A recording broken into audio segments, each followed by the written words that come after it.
Here's to you, dear listeners, and welcome to Metal Gear Mondays, the most thorough Kojima-themed podcast on the internet. I am your host, Sam Wright. What this creepy, this creepy. We it's did Halloween in May.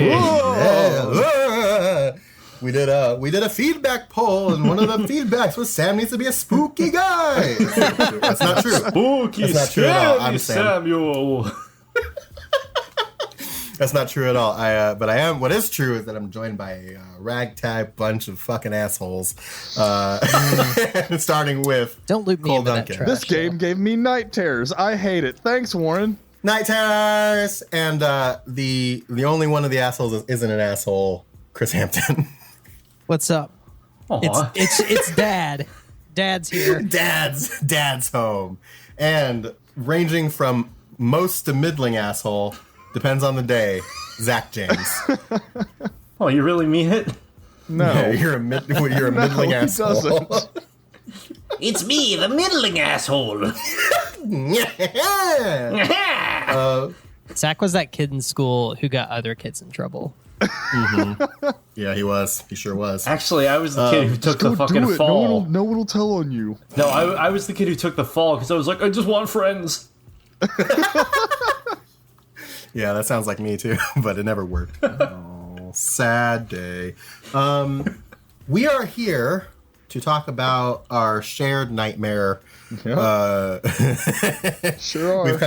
We've kind of done a little bit of a mini cyberpunk-ish deal right now. So we watched Blade Runner last time, obviously. Mm-hmm. Had a good time doing that, I had and a great then time doing that, and then and a really Yeah. and then this. then this.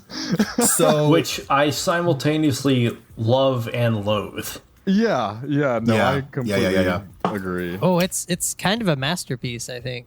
Well, we'll get to the talk. So I wanna kind of do a little short, truncated timeline about like how we got here. Sure. Why are we playing Observer? Sure. We're a bunch of soft boys. Nancy boys. Self-proclaimed Nancy boys. Yeah. Self-proclaimed soft angel baby boys. Yep. And we were kind of like when we were like fishing for what kind of stuff do you guys want to hear us talk about on the podcast? In the Discord, patreon.com/MetalGearMondays. One of our I can't for the life of me remember who brought this up. It wasn't Warren, but it was somebody else who brought it up. That Observer was a game that was kind of loosely tied to Blade Runner. Wasn't it in a way, Chad? it's a very.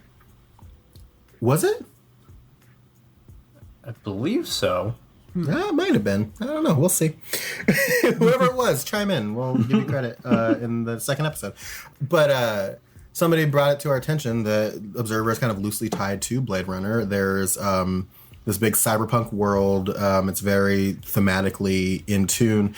Main character is voiced by Rutger Hauer, who we love. Which I did not realize until Cole brought that to my attention. I can't believe you did not know that. It just added a whole nother layer to me loving this game.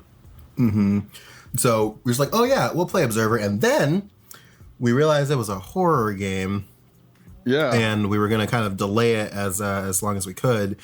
But I went from jazz to in about 0.2 seconds. Well, I think it's important to note that Cole was probably so jazzed in the beginning because he was ready to put the horror of Death Stranding behind him.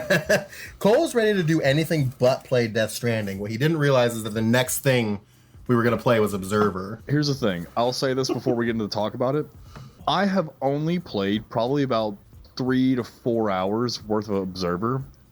In that 3 to 4 hours, even though I've been scared shitless for most of it, Oh, God. it has been more stimulating than my entire time with Death Stranding. Dude, just playing fucking fire spiders is more stimulating than Death Stranding. Yo, that game is addicting, though. I want the mobile version now.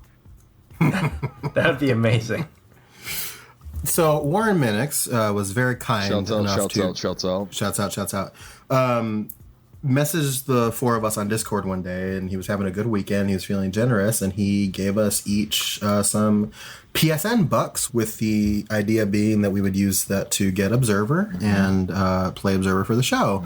And it was enough. I've said this before, but it bears repeating because Warren's a very cool person for doing this. But thank you again, buddy. Really do appreciate it. Yeah, seriously. He gave us basically enough to get Observer and PlayStation Plus for a month, which would, because Observer was on discount on PlayStation Plus if we didn't have it. And so I think most of us have PlayStation Plus, if not all of us. And we got Observer, and now we have decided to start playing it. And that's kind of brought us up to speed on the situation. And here we are. Indeed, here we are.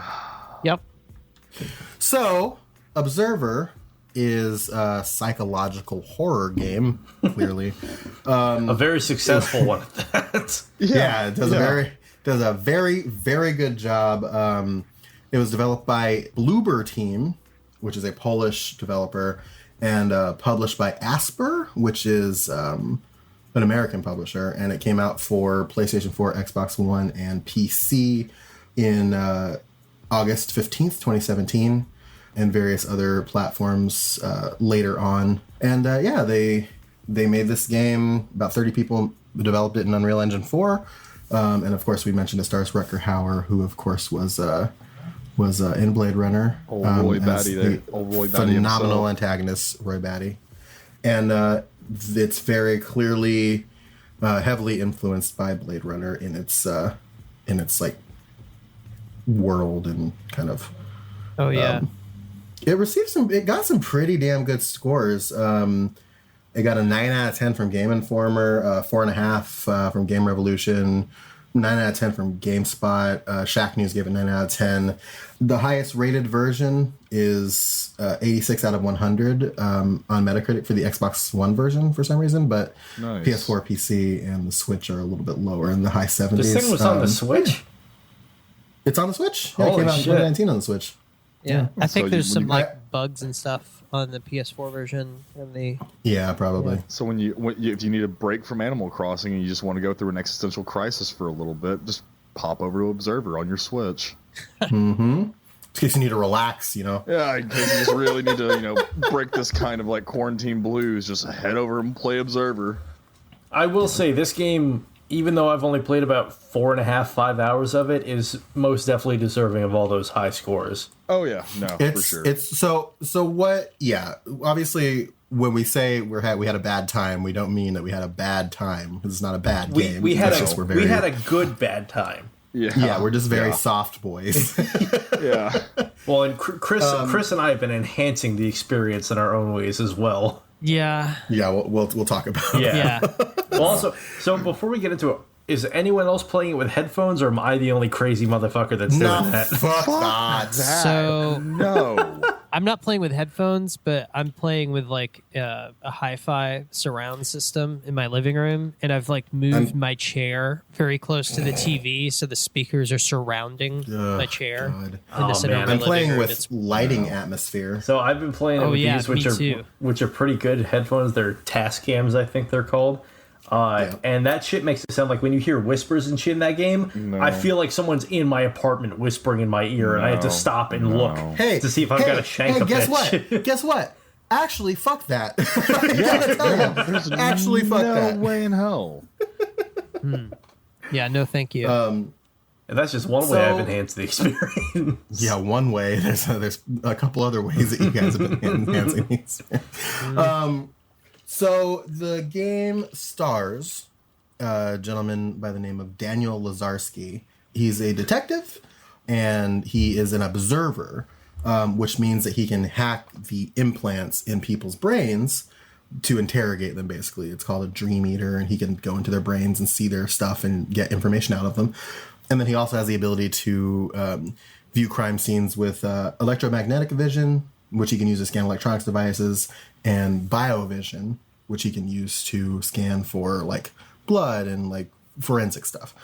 And then you go around, you're trying to find clues and figure out what the fuck's going on. And yeah, it's set in this world. I believe it is set in Poland, right? Is that Yeah. Yes, it's Krakow. So what's happened is there's a company that's gotten so powerful that they The Tyrell Corporation. Wait, what? Right. No, the Wallace. the Wallace Corporation. It's I believe the company is called Chyron. I'm Chiron. probably butchering Chiron. Chiron. Yeah, I mispronounce Yeah. everything because I'm from East Tennessee. Anyway, Sorry. I mean it's true. It's true. Oh, man. What this company's gotten like so powerful that they purchased Poland and they've established the Fifth Polish Republic. And there's like a wall. I don't know. You could get really deep into the lore and backstory by digging around. There's a shocking amount of lore. This is also after two basically apocalyptic level events. The first was the nanophage, and the second was, I think it was the second, was like basically an all-out nuclear holocaust. So essentially Poland is like one of the few remaining safe areas in the world. Yeah. Yeah. I would also like to kind of bring up, like, I think one of the reasons why this game was recommended to us is because there are parts of the game, they're like stealthy, like Metal Gear Solid. And we were also like talking about Blade Runner and cyberpunk themes. And man, if Kojima ripped off Blade Runner, then I don't know what these guys are doing. Because it's just like tracing in a way. I was gonna say these guys just copy pasted, but in a good way. Yeah. Yeah, Yeah, in a very good way. they went dark with it too. But I think that the thing is, this game reminds me of very old school PC games, like specifically Myst. Yeah. If you ever played that Ooh, game, wow. Is Yeah, I it's- can see a little bit of I haven't heard Myst a in there, mist yeah. pull in a very long time. Yeah. man, Myst. My first gaming console was a Windows 95 machine from IBM. So PC gaming was a big part of my childhood, and let me tell you, just those like kind of point and click type adventures. This is very much that, but it has stakes. Well, that's what I was gonna sort of build up to, was the fact that this is not a shooty game. You really don't have any way to defend yourself, but there's also really nothing to defend yourself from, at least that we've encountered so far. Yeah. And it's all about atmosphere and, Well, Chris. Well, again, what we've encountered so far. And So I'm far. And I'm sure we've all had vastly different experiences. Also, Yeah. just you know, a bit of like foreshadowing. You defend yourself in that world, please. Go ahead. what world? That like you know what we'll get to it.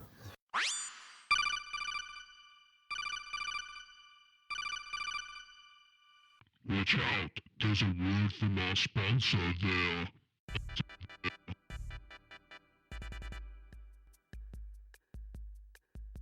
hey, boys. Hey, I got a question dude. for Hey, you. Sam. You guys like snacks? Yeah, I like snacks. Of course. As a snack, I consider myself an expert in snacks. Well, then have I got a treat for you? You know what one of my favorite snacks is? What's that, Hopefully Sam? not Chris. Not Chris, but I will not deny that Chris is in fact a snack, but he is not a snack for It me. really is. One of my favorite snacks is popcorn. Ah, Hmm. Feel Love about popcorn. popcorn. Love a little popcorn. You love some fancy flavors of popcorn, like maybe some gourmet stuff. As one bougie person, I do indeed fancy popcorn. You fancy popcorn. I do fancy popcorn. Do you like a Chicago mix? Ooh. Cheese and caramel flavor? As long as it's not Mixed Chicago together? style pizza. Ooh, which may or may not actually be pizza. What's in that Chicago mix? Well, you know, it's cheddar cheese popcorn and salted caramel popcorn in one mix. Yo, that sounds good. You know? Ooh. Or perhaps you like peanut butter popcorn. Ooh. Some Reese's Yeah. action right there. Yeah. Or maybe, just maybe, you like cinnamon rum infused popcorn. Ooh, now you're speaking my language there, Bubby. Now Yes, we're sir. speaking the language. Now, But what Sam, if I told you? I don't think anyone makes these kind of flavors of popcorn. Well, Zach, what if I told you that they did? Liar. I think you were pulling my dang leg. Well, let me tell you about Baked Right Gourmet. They make all of these flavors of popcorn and more, and all of their popcorn flavors are made homemade with love. That's the secret ingredient I hear. That's the secret ingredient is love. It's true. They've got all kinds of different flavors like the ones mentioned, but on top of that, there's other spirit-infused popcorns, like apple crown-infused popcorn, cranberry vodka-infused popcorn. There's cheddar cheese. There's salted caramel. There's a cheesy caramel that is basically just a Chicago mix combined together into one delightful popcorn kernel delicious blend. Ooh. Yeah, that's right. So that is in fact right. The website is bakedrightgourmet.com, BAKEDWRIGHT gourmet.com, where you can get all these flavors and stock up your quarantine shelters with delicious popcorn made with love. I can attest. Cole can attest. Chris can attest. Zach, I don't know if Zach can attest yet, but he's gonna. Well, Sam, see, unfortunately, I'm a very poor college student. Is there any way I could get some kind of discount on bakedrightgourmet.com? You know, Zach, there is actually. If you go to bakedrightgourmet.com and use the code JUSTABOX at checkout, you'll be able to get 15% off of your order. It is a one-time use code valid between the dates of May 4th and May 11th. So for 2 weeks, or 18th, I should say, you can get delicious popcorn for 15% off using the code JUSTABOX. So very specific code. Just a box. That is a very specific. You know why it is a very specific code? It's because it was made specifically for our listeners here on Metal Gear Mondays. That's so sweet. Yeah, so take advantage of this special offer. And if you decide you want to stock up like with so much popcorn, because as you should, because it's delicious, any orders that are $40 or more get free shipping anywhere in the United States. So check that out and buy some popcorn because it's delicious. And yes, it's my dad, and I love him, and you should buy it anyway. It is St. Tim, and it's so good. I've already ran through really multiple bags of this stuff. Now, you would think, as the son of the proprietor of BakeRightGourmet.com, I would get free popcorn, but no. I do not. I buy it like everybody else. Well, that's because St. Tim doesn't believe in nepotism. That is true. He sure does. That is true. He sure does it, and we're sponsoring it because nepotism does not work up. It's true. This isn't reverse nepotism. Nope. So I spend my money on this stuff just like everybody else does, and that should say something that I'm willing to spend my money on this delicious popcorn. It is actually incredibly good, and you should use the code and buy some. You will not regret it. So what was that code remember? again? Was that code up, down, down, left, right? No. That's the Konami code, Chris. I believe the code we're looking for is just a box at checkout for 15% off of your first order at bakedrightgourmet.com. So, thank you, and enjoy the rest of this podcast.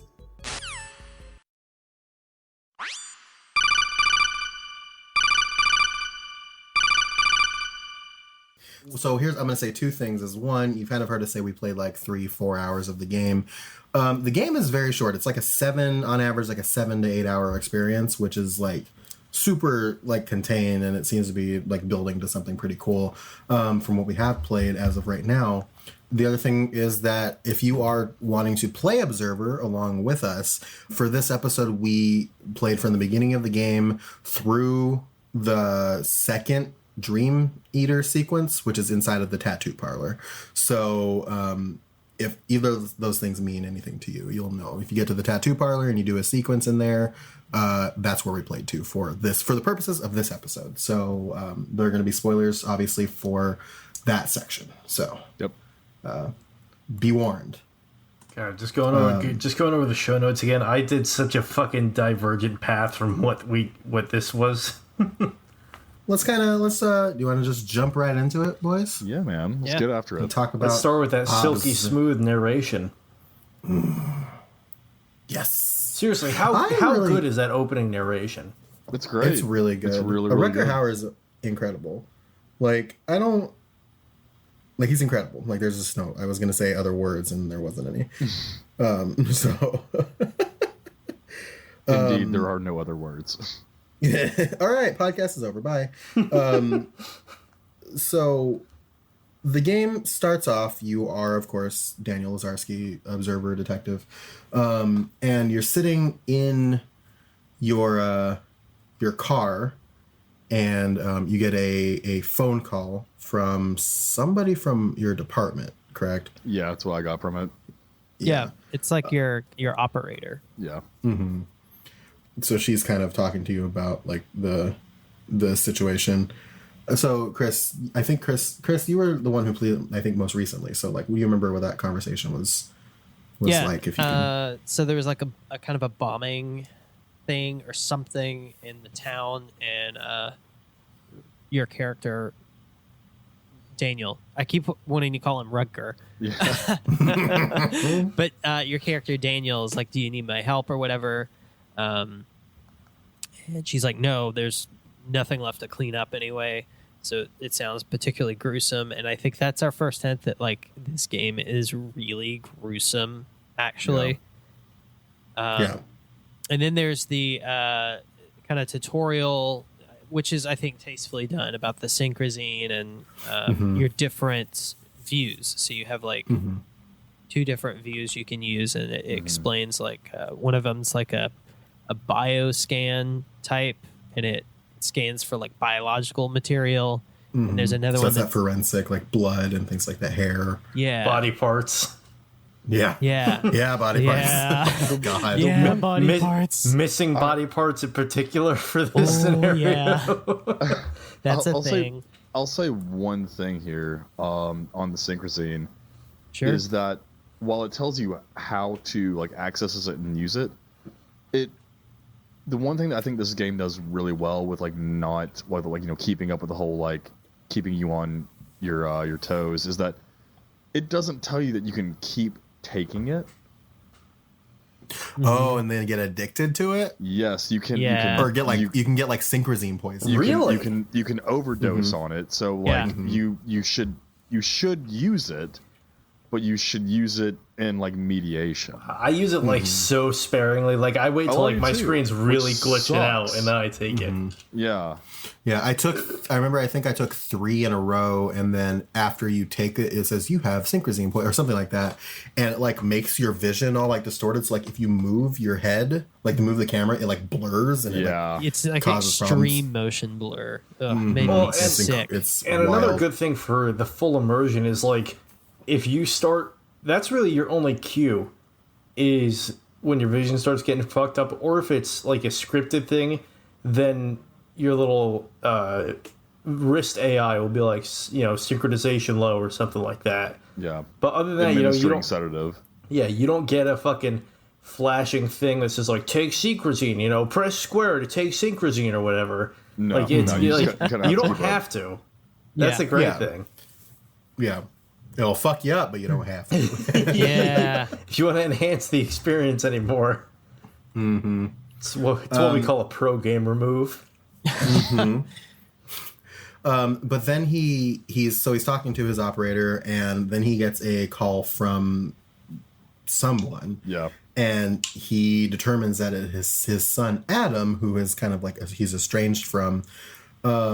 And it's this very mysterious call. You're not really sure like what's going on, or like if if Adam's in trouble, or like what's happening. And by the way, during this section where he's getting this call from Adam, like the world around the car disappears. Okay. Like it was fucking frightening. I was expecting like some type of thing to come like beat on my window. Well, and they. Not only that, but also like the mirrors don't work anymore. You don't see your reflection. Yeah, it's fucking bizarre. Okay, so Yeah. I will say this because like I streamed the first part of this for if you're part of our Discord, that I tweeted out, I posted out, hey, I'm gonna be streaming. So I have been Twitch streaming this. During this sequence, I'm like looking straight ahead. I'm like, what the fuck is going on? I'm kind of freaking out a little bit, and I look to my right, and there's just more mist. And then when I panned over to my left, it wasn't someone banging on my window, but you definitely see like a figure like full on sprint right past your window. What? Yeah. It. Well, no, that, Oh. I thought that happened when the world was normal. No, it's in the mist. Ooh, I missed that. Then I was busy with me, dude. I was waiting for it, and I didn't see. I that, was waiting on it, and it's still like caught me. But once again, self-proclaimed Nancy boy. Hi, Cole Duncan. Nice to meet you. So here's your first indicator that this game is going to at the very least do atmosphere probably better than most video games could ever hope to do atmosphere. Seriously, because, yeah. Like you're in a car. Like you're in this like tiny enclosed space. You're trapped. You don't know what the fuck's going on. You're getting this mysterious, like, kind of like creepy call from what appears to be your son, and like nothing, like the world around you is gone. Like you were just talking to somebody, people are around, you're in an alley, whatever, and the world's just gone. And I guess, yeah, somebody sprints past your car. I guess that would probably have freaked me out too if it had happened, but if I had seen it happen. But yeah, so this game, honestly, atmosphere is incredible in this game. Like they do it so well. Something that I feel that this game does is like take a bunch of cinematic tropes, right? With like camera direction and things like that, like the guy running the figure, right, that Cole mentioned. Yeah. And it kind of uses a lot of those in the early stages of the game, right up until a certain point that we'll get to later. And I think that it gets you to trust the kind of direction of the game. And then when that change happens, it just pulls the rug out from under you. And it's like, psych. Well, and that's the thing is like we as, I guess, the players shouldn't like not be expecting that, because at the end of that phone call with Adam, he says like, just remember, you are not in control. Yep. Yeah. Which in any other game, if this game had done anything else in its execution, even in iota, like poorly, that would have been super hammy. But because of how well everything is done, it's like, oh shit. And then as you go on, you're like, oh fuck, he wasn't lying.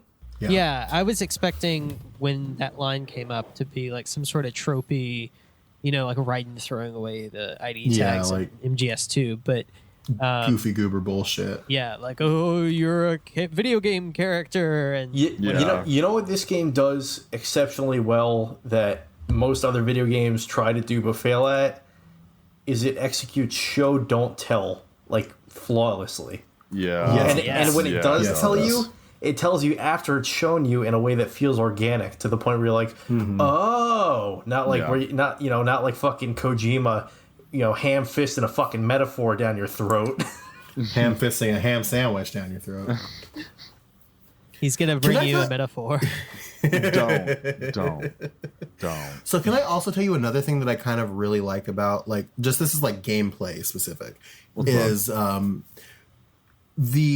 like holding the trigger and then moving the analog stick to open doors and like open things. Yeah, I really like that. A little extra element of just kind of suspense to the game.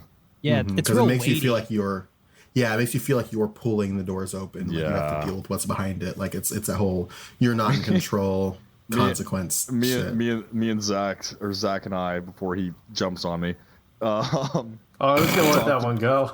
Talked about this a couple of days ago, where we realized that we were both at the same part in the game, and we both were just like, no, like I can't not just kind of like creak the door open anymore. Like I immediately just slam the door like wide open, just get it over with, like rip the Band-Aid off. So in real life, I already hate doors that swing toward me, and that's in real life where very little is going to actually happen. So in this game, when I'm like, I hold R2 and I'm like pushing up, go have it open, and I'm like, come on, push open. I don't want to pull this thing open. Do it, please. I don't want it. So even in like little things like that, like it makes you uneasy, and it does a really good job of making you feel. But it also, I love how they implemented that, because it really gives you a sense of not urgency, but almost like presence in the world, as opposed to just walk up and hit A and a button the door just fucking flies open for you.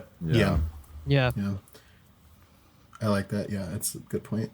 So you track this call from Adam to this tenement building, and one of the things that's kind of a thing in this universe is that after this nanophage, basically it caused war, it caused like drug use, and it cost the lives of a bunch of fucking people.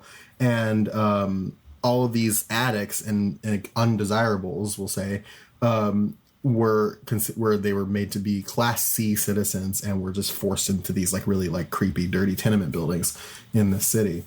And so Daniel receives this call and he tracks the call to this building, and we meet our good friend, the Janus the janitor. Janice the janitor. He's just a real fun dude, isn't he? Yeah, he's got I don't like this dude. He's your little buddy. Reasons. And you also meet Rudy.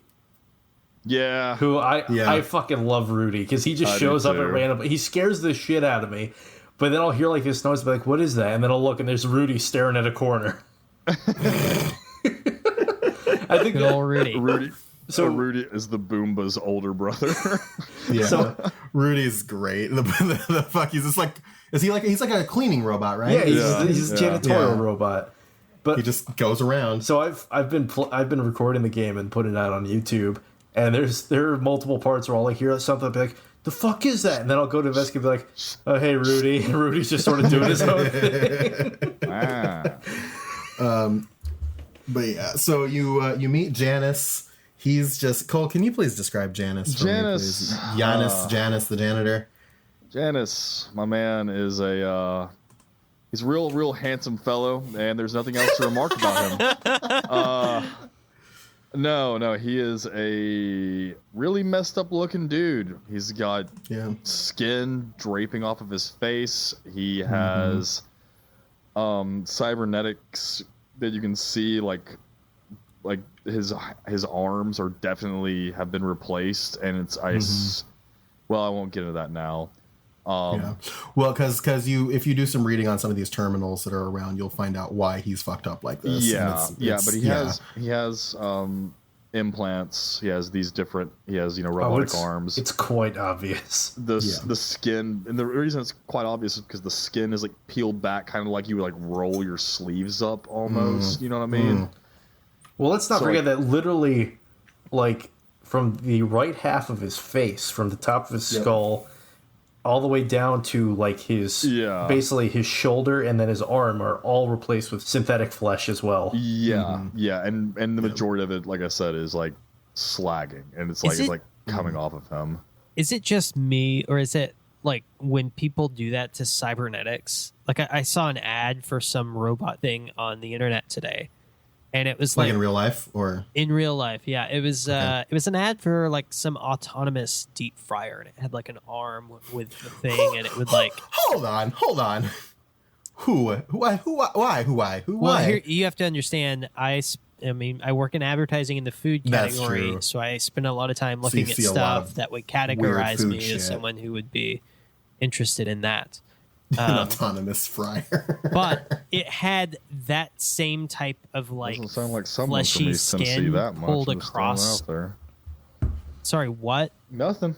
Keep going. I'm saying it had the same type of like fleshy skin pulled over the chassis or whatever of the arm. And I find that to be 10,000 times more creepy than just showing like a raw mechanical thing. Oh yeah, because it's that it's that uncanny valley. It's like a latex glove. You know what it is? It's like, think back to the original Terminator near the end when he's performing the eye surgery and his skin's dying, so he looks all fucking waxy. Ooh, no. See, I love that because it really adds to the world. It's like, because you know that, like, Class A citizens, you know, the fucking creme de la creme, they've got fucking shiny robot arms, or it looks like a regular, arm or whatever. Arm. Where these guys, you know, they're walking around with fucking glorified Play-Doh as their synthetic arm, pretty much. Oh, absolutely. You think they're all chrome and shiny? Or they just look like a regular arm with, like, a seam. You know, that would be it. Oh, yeah. Kind of like the art for Cyberpunk 2077, where you can just see like the line. Yeah, they might look like someone from like Detroit Become Human or something like that. Think Ryan at the end of MGS4.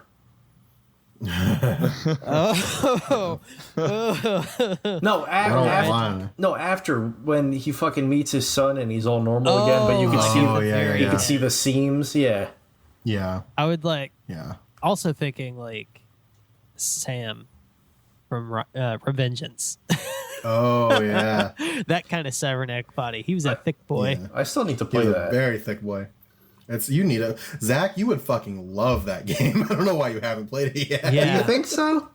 Yeah, you really enjoy it. It's honestly, like it's criminally underrated. If you don't like really good. Revengeance, With their Sonic fucking DX ass soundtracks where there's it's speed so metal good. and lyrics. It really is good. yeah. It's just, you know what? Never in my life did I think any music combination went better with Metal Gear than fucking butt rock. Like, I'll tell you that much. Butt rock? Is that what that's called? It makes so much sense. Like dad rock, butt rock. Yeah. Like, yeah. Like Creed Butt or rock. something. I love that. Yeah. So Well, yeah, that's nothing getting goes better. That's getting added to the vernacular.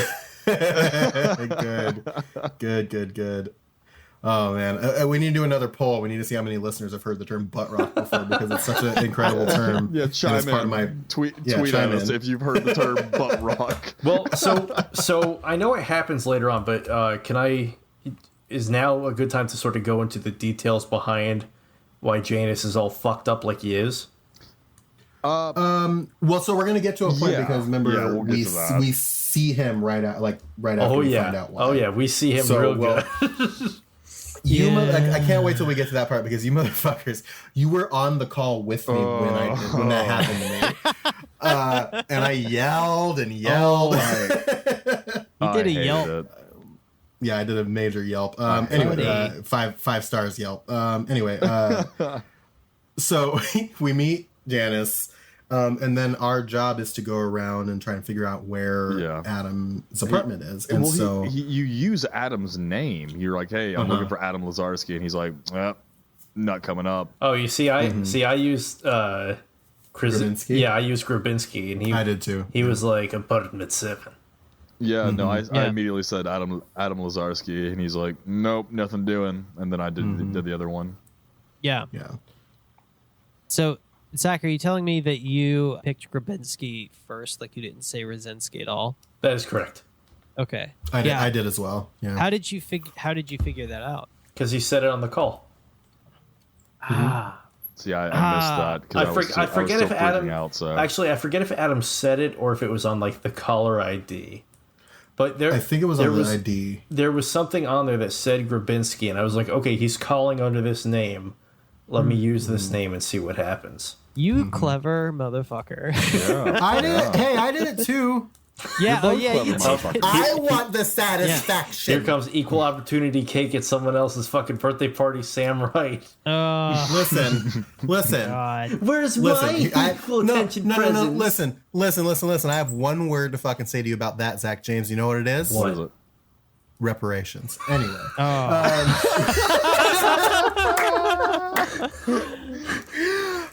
You're older than me. I don't care. Your ancestors did shit to me. My ancestors came over in 1952. Boys. And boys. Girls.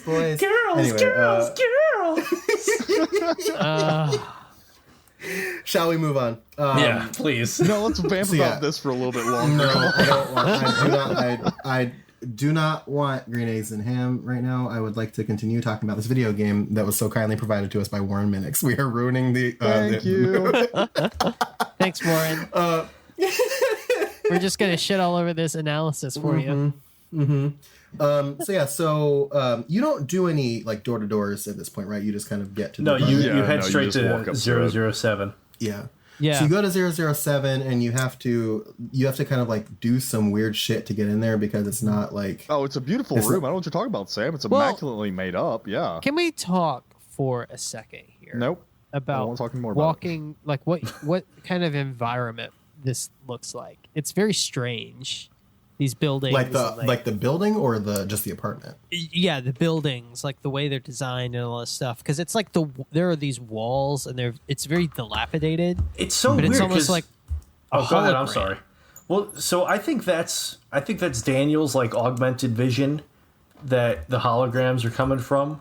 Yeah. And that, because that comes into play a little later. But what I was going to say is there's some really weird but interesting design choices where it'll be like, you'll be walking down the hallway and they'll be like door. And then there's just a fucking piece of wall smashed out. But then you look and that leads into the bathroom. Yeah. It's so weird. It's almost like it's a dystopian future where they don't give a fuck about the people that they put in these buildings. Also, that's something The that game should be designers noted. of a cyberpunk series would never do Well, that's that. something that should be noted. I think is a really interesting and realistic design. Is these are basically tenement buildings. So the kitchen, like the main kitchen, the bathrooms, and the laundry rooms are all like communal. Yeah. Like you have to walk down the hall to fucking. Which, if you've ever lived like that, it fucking sucks. Oh yeah, Yeah, it's like I dorm can living. imagine. I've never had to do that, thankfully, but it sounds like a nightmare. I gotta tell you. But yeah, so you go over to apartment 7, where Adam supposedly is. You walk in, and it's you get this scene of windows open, breeze blowing through. Yep. I mean, a nice it's curtain. a gorgeous little studio apartment. Honestly, you know, they nice could be like curtain some kind of up with in Manhattan somewhere. And somebody's behind the curtain, just really enjoying the window. A lower 42nd. Tell me what you really saw, Sam. No, well, I mean, I did see a window open. There was breeze rolling through, and there was somebody sitting behind the curtain. I did not. The courts will see that I did not perjure myself. The smell of copper was in the air. Oh, the smell of copper is in the air. There's a body behind this curtain, and you walk up to the curtain, and of course, there's no head on the person's body. And this actually gives your character a fucking heart attack. Oh yeah, because he fucking thinks it's his son. Yeah. He's panicking. Well, I'm just saying though, like how many games have you experienced your character that you're playing as have a heart attack? In first person. Where you actually felt like, oh shit, what do I do right now? Yeah. Yeah. I mean, MGS4, but No, see, MGS4 did it good. So I just finished MGS4. MGS4 did it good like the first 3 or 4 times, but then after a while we hear and he's like and he's falling all over the place. It was like, all right, let's get the show on the road. yeah. That's fair. But this was just like, it was so, I don't know if they'll like, so it hasn't happened, I think, thus far up to the point we played, but it was done perfectly in this particular moment, because obviously he'd flip the fuck out if he thought his son had his head chopped off, right? Mm-hmm. But eventually his like computer applies some sedatives, and he calls into dispatch, and he's like, okay, maybe it's not him. Let me look around. Let me do some sleuthing. And he scans the person's ID, and he finds out that he's not sure who it is. It's an unknown person. And so he kind of jumps around. He looks at the person's compass, their like watch phone thing, and he finds out that there was the most recent call was from somebody with the initials HN. And then you kind of have to go kind of like sleuth around this apartment and find some stuff. Which this game really makes you feel like a police detective, how much shit you can interact with. Whether or not it's consequential, which is the thing, which is very realistic. Like, there's a lot of, like, inconsequential stuff that you find. And then, it'll be like, you could scan this picture frame, and since it's Adam's apartment, Daniel will make a comment about it or whatever. And he has little quips about certain things that just make it feel like such a, it feels so natural. Mm-hmm. But what I liked was, like, I'd go through everything, and then I'd go, like, BioVision, and I'd pick out a few things I saw, and then I'd go investigative mode, and I'd pick out a few more things. But it felt like every time I switched back to the other one, I found something new, just because I was looking further and further and further, which I believe is what it encourages you to do. But it's such a good feeling, and it's not just like, literally your intro to these is, okay, hit R1 to turn on this thing. Okay, look at this. Hit L1 to turn on BioVision. Look at that. And that's it for your fucking introduction to it. And it feels so natural after that. It's such a good feeling. Whereas every other game, as soon as you walked into a room, a little thing would pop up in your bottom corner. L1 for BioVision, R1 for investigative mode, yada yada yada. Like, the HUD in this game is pretty much there is no HUD actually, other than your augmented reality, and when you hit triangle, you look at your own compass, which is kind of like it actually is very reminiscent of the the Dead Space menu system, how it's just a hollow projection in front of you, and the game doesn't stop. I know this isn't about Dead Space, but I think Dead Space's menu system might be my favorite menu system in like gaming. Well, actually, now that you bring good. that up, a big inspiration for Dead Space was Metroid Fusion. Don't. I knew it was Here coming. we go. But no, I agree with you, Sam. Dead Space had a phenomenal menu system. Believe it or not, I've never played Dead Space. I know, shocking. You should. That's one that you should do. No, I'm good. You won't hear me recommend you play a horror game often, if ever. Dead Space is one you should play. For sure. Cole, I'll do it. I'll do it if you do it. No. Yeah. No. I've never Yeah. played them. No. I'm good. I'm seriously good. I'd play Dead Space again, Then honestly. y'all played Dead Space. I'm- Y'all- You y'all played have Dead fun with that. Space. I'm definitely going to play through the first two again. Yeah. Maybe Anyway. Cole and I could do the third one as a co-op because that's not even a horror game at that point. Maybe not. You know? Who It's not- knows? Yeah. Dead Space 3 is, listen, I'm telling you, Dead Space 3 is not scary even a little bit.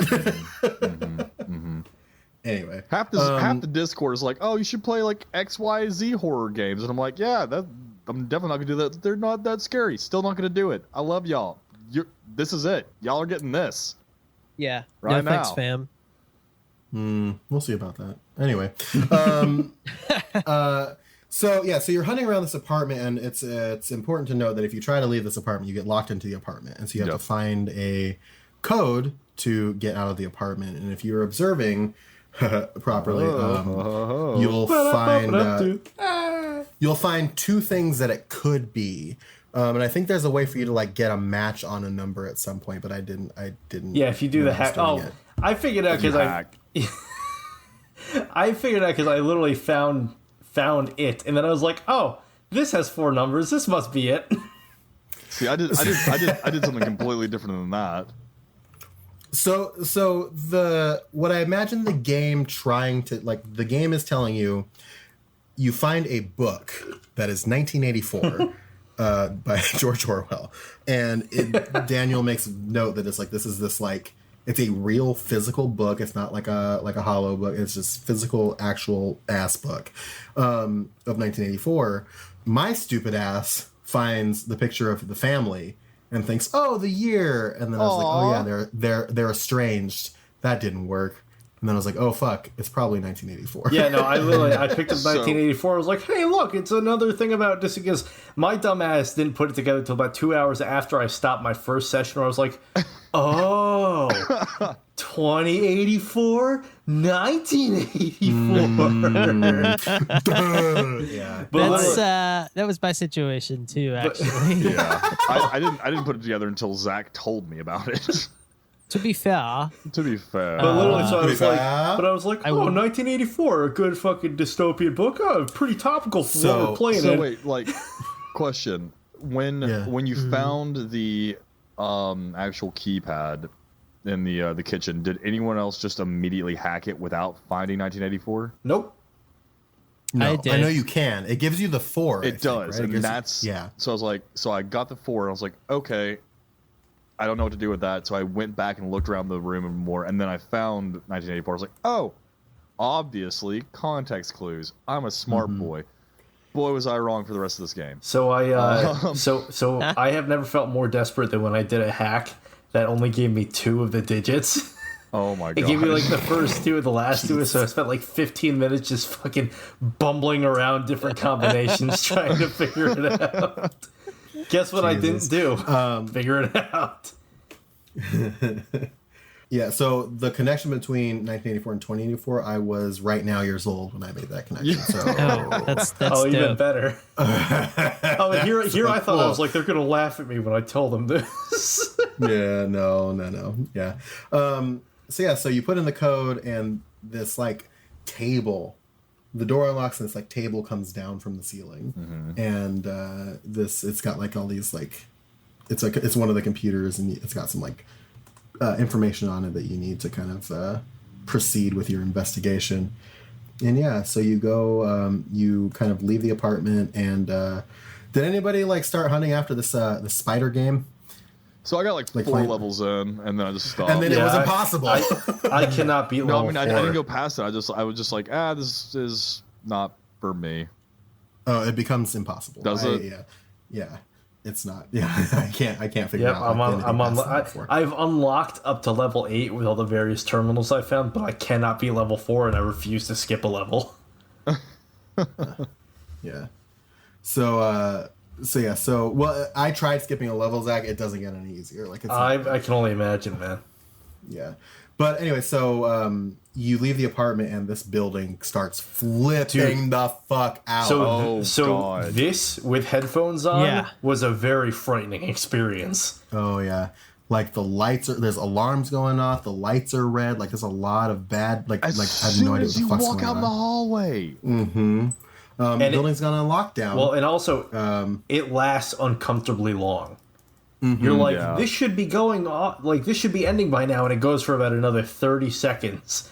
And longer than you really want it to be going on for. Like it's this is like part of what leads me to believe that like the holograms and stuff that you see on the wall is like kind of a technology they use to decorate or whatever their spaces. Like instead of painting a room, you would just have like a hologram. Because all of the holograms are gone at this point. Yeah, but I think that like the way that the room is vibrating and it's like flashing red and all this stuff is kind of like the holograms doing some sort of alert thing. Yeah. Oh, interesting. Okay, I didn't think of it in that aspect. It's a thing that's kind of like designed to want to push you out of the space that you're in, well, which is what they're trying to do. Well, let me say, so I think there are holograms with like all the little posters and billboards and stuff like that, because as the game goes on, they start fucking with you, and that's really starting to grate on my nerves a lot. There was one I walked up to where it's like this model, and then I walked up and it turned into a skeleton. It like screeched at me for a second, and I was like, "Fuck you!" Nope.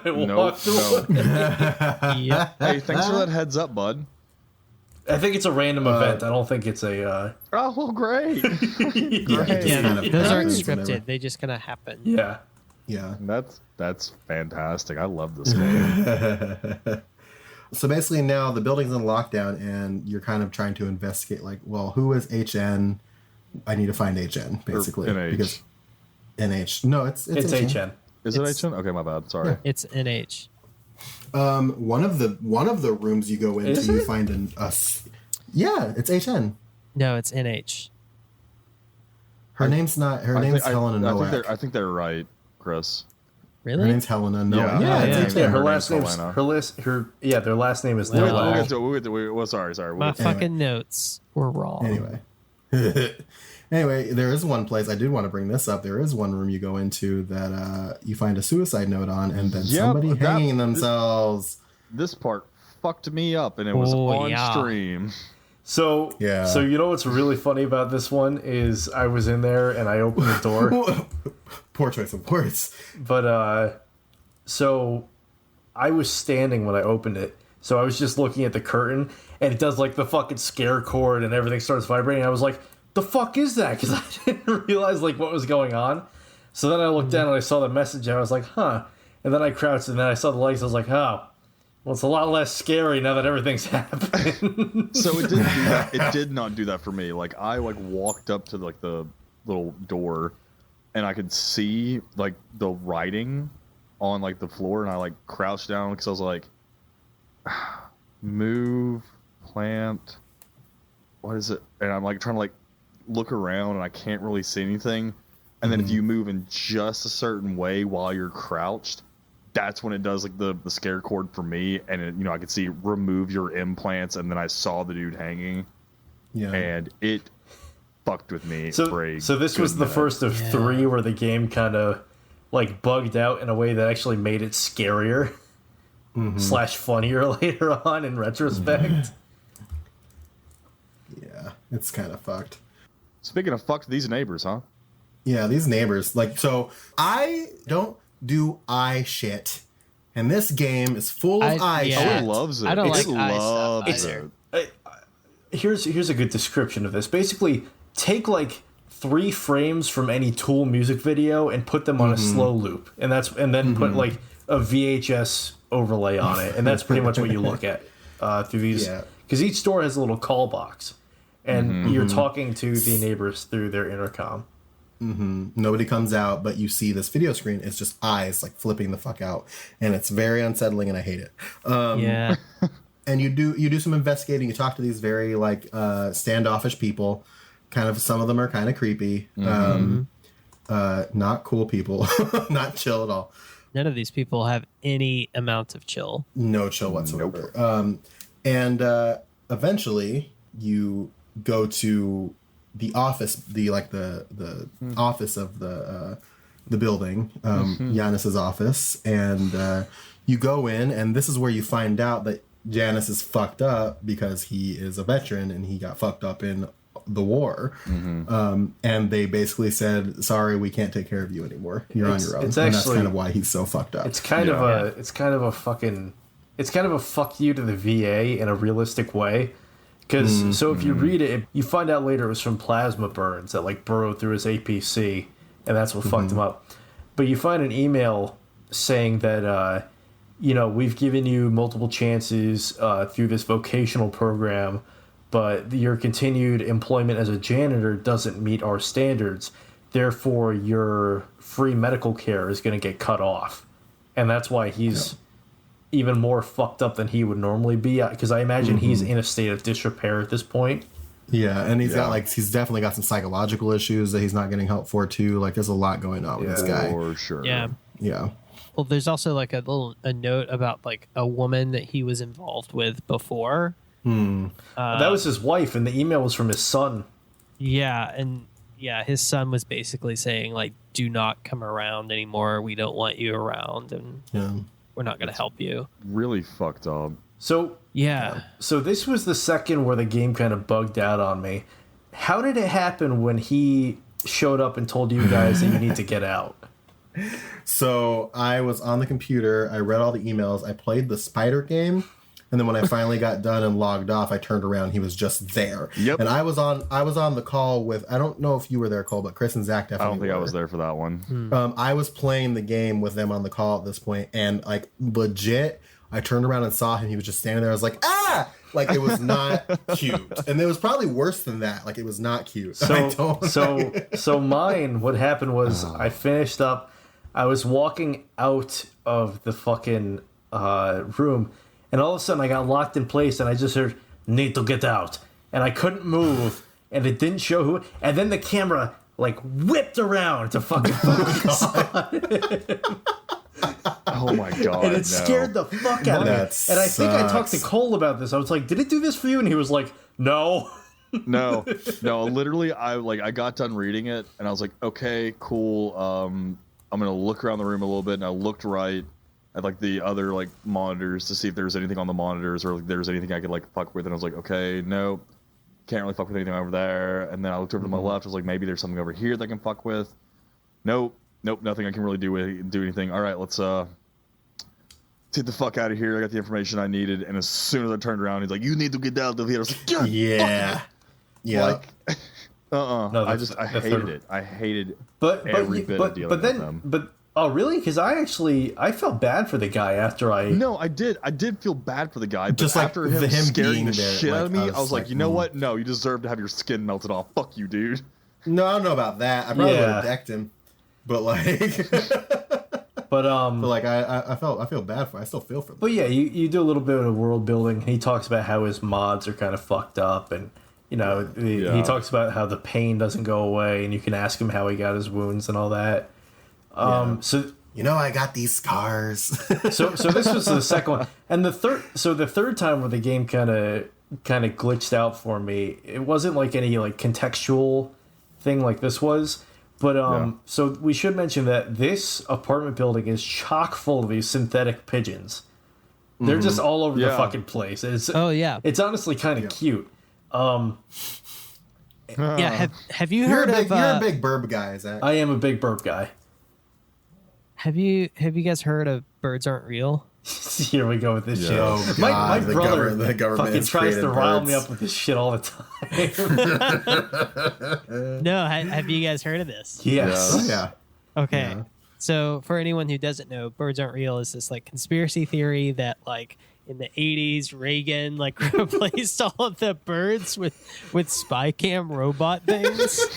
And like part of this theory is that 5G technology is so like stupid, recharging the batteries of the birds. 5G technology, the thing that's causing the coronavirus.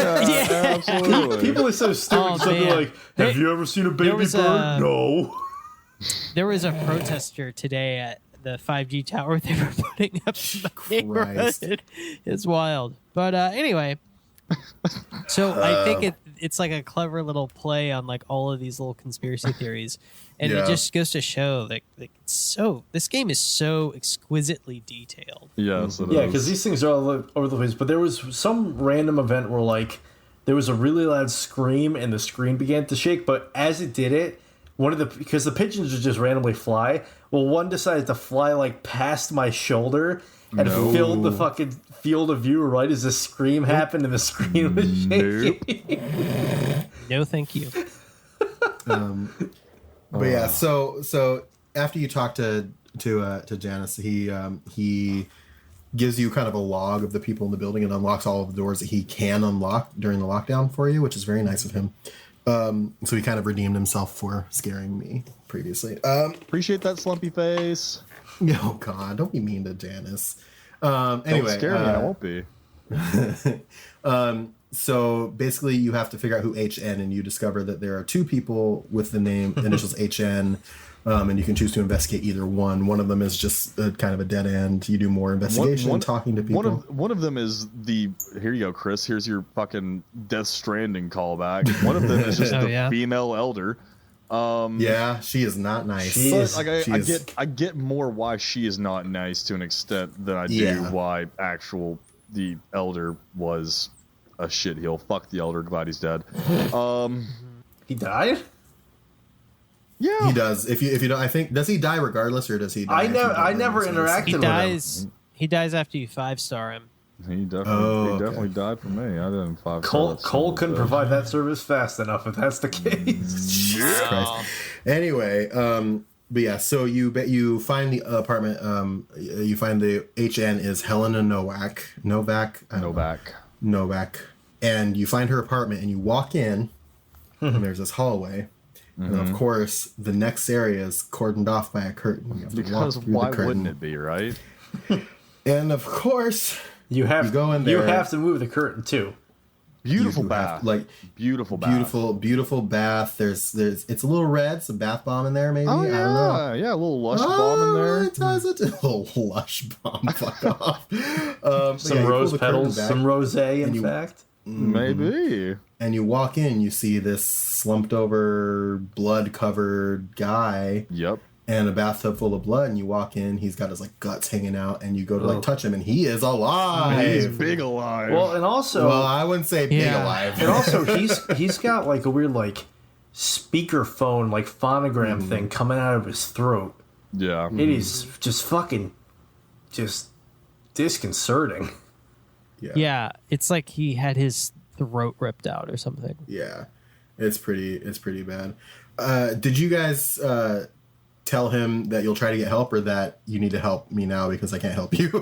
I don't remember which one I chose. I think I told him I'd try and get him help.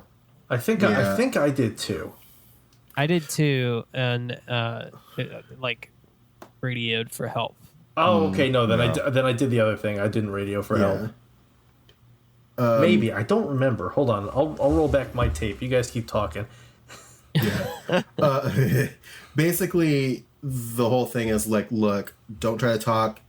I'm gonna connect to your implant, and I'm gonna figure out what happened here. Yeah. And so you do, and so the game fucking. This is where it gets wild. This is where they pull the fucking rug out from underneath your feet, because this is fucking insane. Yes, it is. Mm-hmm. This is when we use the Dream Eater for the first time, right? Mm-hmm. Yep. So you jack into Amir Noak's matrix. Man. Yeah. And you're in the apartment again. It's been reconstructed, but like shit starts to go fucking weird. So you're walking around. Yeah. This is the point where the game changes. Yes, absolutely. In a very fundamental way. Because as soon as you walk forward, a fucking window blows open and it starts glitching the fuck out, and you don't know what the fuck's going on. Nope. So Yeah. This game This game does jump scares so well. so well. They're It doesn't earned. use them in a cheap way, I don't think. They're They're earned. very much earned. Yeah. But yeah, so you have to basically just go into this fucking nightmare construct. Ace. I think I even made a comment while I was playing. I was like, I thought my nightmares were bad. Yeah. So like literally like everything's fucked up. Like sometimes you'll walk around and then you'll look at a door and then the door will like disappear. You turn around, you're in a completely different place. Well, this one, because this happened early on. This is the one where you open like the apartment door and it's a blank concrete wall, but it just starts screaming at you. Yeah. And I remember this because it made me jump, and I fucking slammed the door shut. I went, enough of that, and I turned around and walked the other way. What's funny about that is that like before I started doing like the whole like slam the door open or slam the door close thing, I was doing the whole like Nancy boy like peek around the like so it would start out like an open and like. Oh, you see, I wasn't expecting, so I just pulled open the door, got the full scream, and I fucking slammed the fucking it back. full ass Monty. So I'd have it open for a sec, and then I just close it like, all right, let's just agree to never open that door ever again. Let's just, you know what? We're good. We don't need to open that door. There's nothing in there, except for screams. Here's the thing, like my favorite thing about this sequence is that like. It does pull the rug out from underneath you, but it does it like slowly at first, where it's like, okay, we're gonna kind of like tug at it because you walk through, the window blows open, and then like it's very slow, but everything is like glitchy and fucked up now, huh? But it's still kind of like yeah, it's still kind of normal. Like okay, technology, it glitches the fuck out, and then like a bunch of other crazy shit happens, and then you're just like, oh, okay, I'm not in fucking Kansas, whatever. You start turning around, and there's all kinds of weird shit. I remember one of my favorite ones was you walk into this room where you go and you walk up to this window and a fucking bird flies at the window and cracks the window. Window. Yes. Oh god! And then you turn around and you're just on this like fucking wood bridge to nowhere. Like it's just it's strange because it's like the window, you're looking out at this wooden bridge, and then you turn around and you're on it, and you're on the wooden bridge facing the direction that's looking at the window. And then you like walk across the bridge and all the birds like fly at you and shit like that. Yeah. So I was with a friend on this trip. And let me tell you, this was the most terrified I have ever been playing a video game. Yeah. This might be a great time to talk about how you and Zach really just elevated this, this experience. Well, mine was until the next one. Oh, okay. Okay. Oh, yeah. No. So in my situation, I had like, I moved the chair like right up to the TV, and I've got this hi-fi system, and I angled the speakers at the chair, and I've got, the Philips Hue lights, and I put on some like colors that were like very reminiscent of like Blade Runner or something, and turned it down real dark and, pitch black except for all of this. And I smoked a ton of weed. Some of that sticky icky. Yeah, I've done drugs. Those it was left-handed just- cigarettes, as you will. Yeah, a little jazz cigarette. And oh my God, bad idea. Yeah, Very bad idea. Let me ask you, Chris, will you be finishing this game? No, I'm only going to play in the daytime. Like Chris is gonna chug like sober. Chris is gonna chug like 3 of those palm juices before he plays it the next time. Yeah. Like flush my system of all impurities. Yikes. He's gonna detox. I'm going before he straight plays edge for this shit. Chris is gonna come back to the podcast with the X's like on the back of his hands. Hey guys, I don't do drugs or alcohol anymore. Bye. He's gonna be sponsored by what's that new like water company that's all for like metal bands? Oh. What? I don't know. They got like the skull on the can. He's gonna be drinking water. He's gonna be drinking water that was. I think it's like Liquid Death or something like that. Yeah, Liquid Death. He's gonna be drinking. He's gonna be drinking. Liquid Death. If you guys want to sponsor us, please do. Yeah, we're here for it. He's going to be drinking water that was actually produced inside of monster cans. Oh God, that makes me miss tour water so much. Tour water, man. No, this entire part fucked with me. Yeah, especially once you got to a certain part of this. I wonder if we're talking about the same part. Is this the pathfinding sequence? Yes, sure so is. This was cool because I was getting irritated at first. So basically, what it is you are essentially playing. You're walking through his memory and you are reliving. What's his first name? Amir. You're basically reliving Amir's memories, but as Daniel. So that's why it's all fucking. And there's a really fucked up disconjointed way, and shit like that. So there's this one part where you're basically walking through these small rooms. It's got like a bunk bed, like a small table, and there are TVs in the room. There's 4 exits. Basically, think of your cardinal directions. Wait, I fucked something up. There's something that happens before this that is kind of integral to Amir's story. Oh yeah, go ahead. Is it the drug thing? Yeah, because like before you go into like the maze, you're like walking through like basically a simulation of like the actual apartment building, and like you're walking up to people's doors and it's people being like, what the fuck, man, I told you not to come here during the day, or like my wife is home, or like, you know, just leave it over there, like your money's coming to you, just fucking here's what it. I'll say, because here's what is really cool to say about like what's happening here is that like this is all fucked up and you're scared and it's fucking with you, but like it's telling, like you are learning about like Amir and like how he ended up in this situation. Again, it just comes back to sort of that. This is almost like a show and tell, but done in such a good way that it doesn't feel like it's getting crammed down your throat with exposition. Yeah. I'm sorry for interrupting you, Zach. No, you're good. No, because that was an integral part. So that leads into this part where you find out that Amir sells drugs, and it's very important to know who you're talking to because you get apartment numbers. Yeah. And you're gonna need to use those later. Yeah. So he's selling, what is it, Substance 45? Is that what it's called? Something like that, yeah. Which is like this world's equivalent of like a combination of smack and heroin. Yeah. But it's an unsnuffulant from what I can tell, because you have the rebreathers.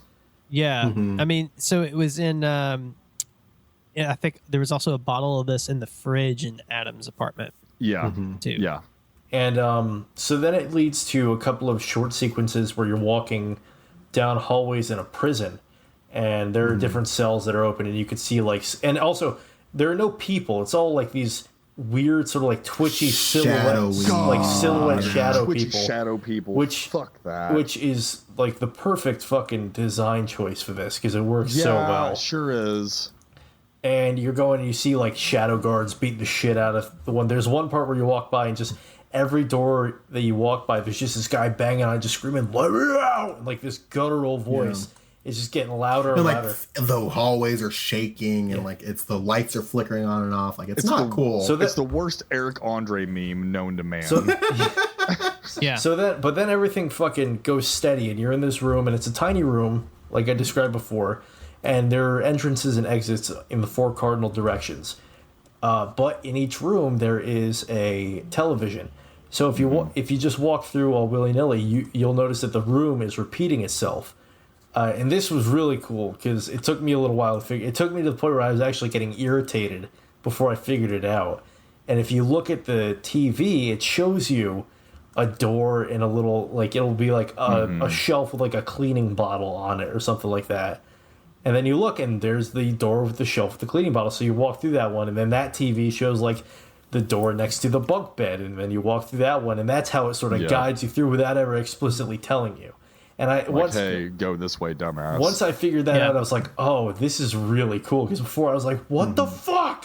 I'd walk through the same room like 8 times. When you think about it, like, if you're trying to follow this, like, drug dealer's, like, path that he would take, more than likely you're going to be somewhat disjointed and like all discombobulated, but also really using the context clues that it's given you. It's really interesting, and like how they like kind of talk about like a fucking combination of an existential nightmare and an I have no mouth but I must scream situation.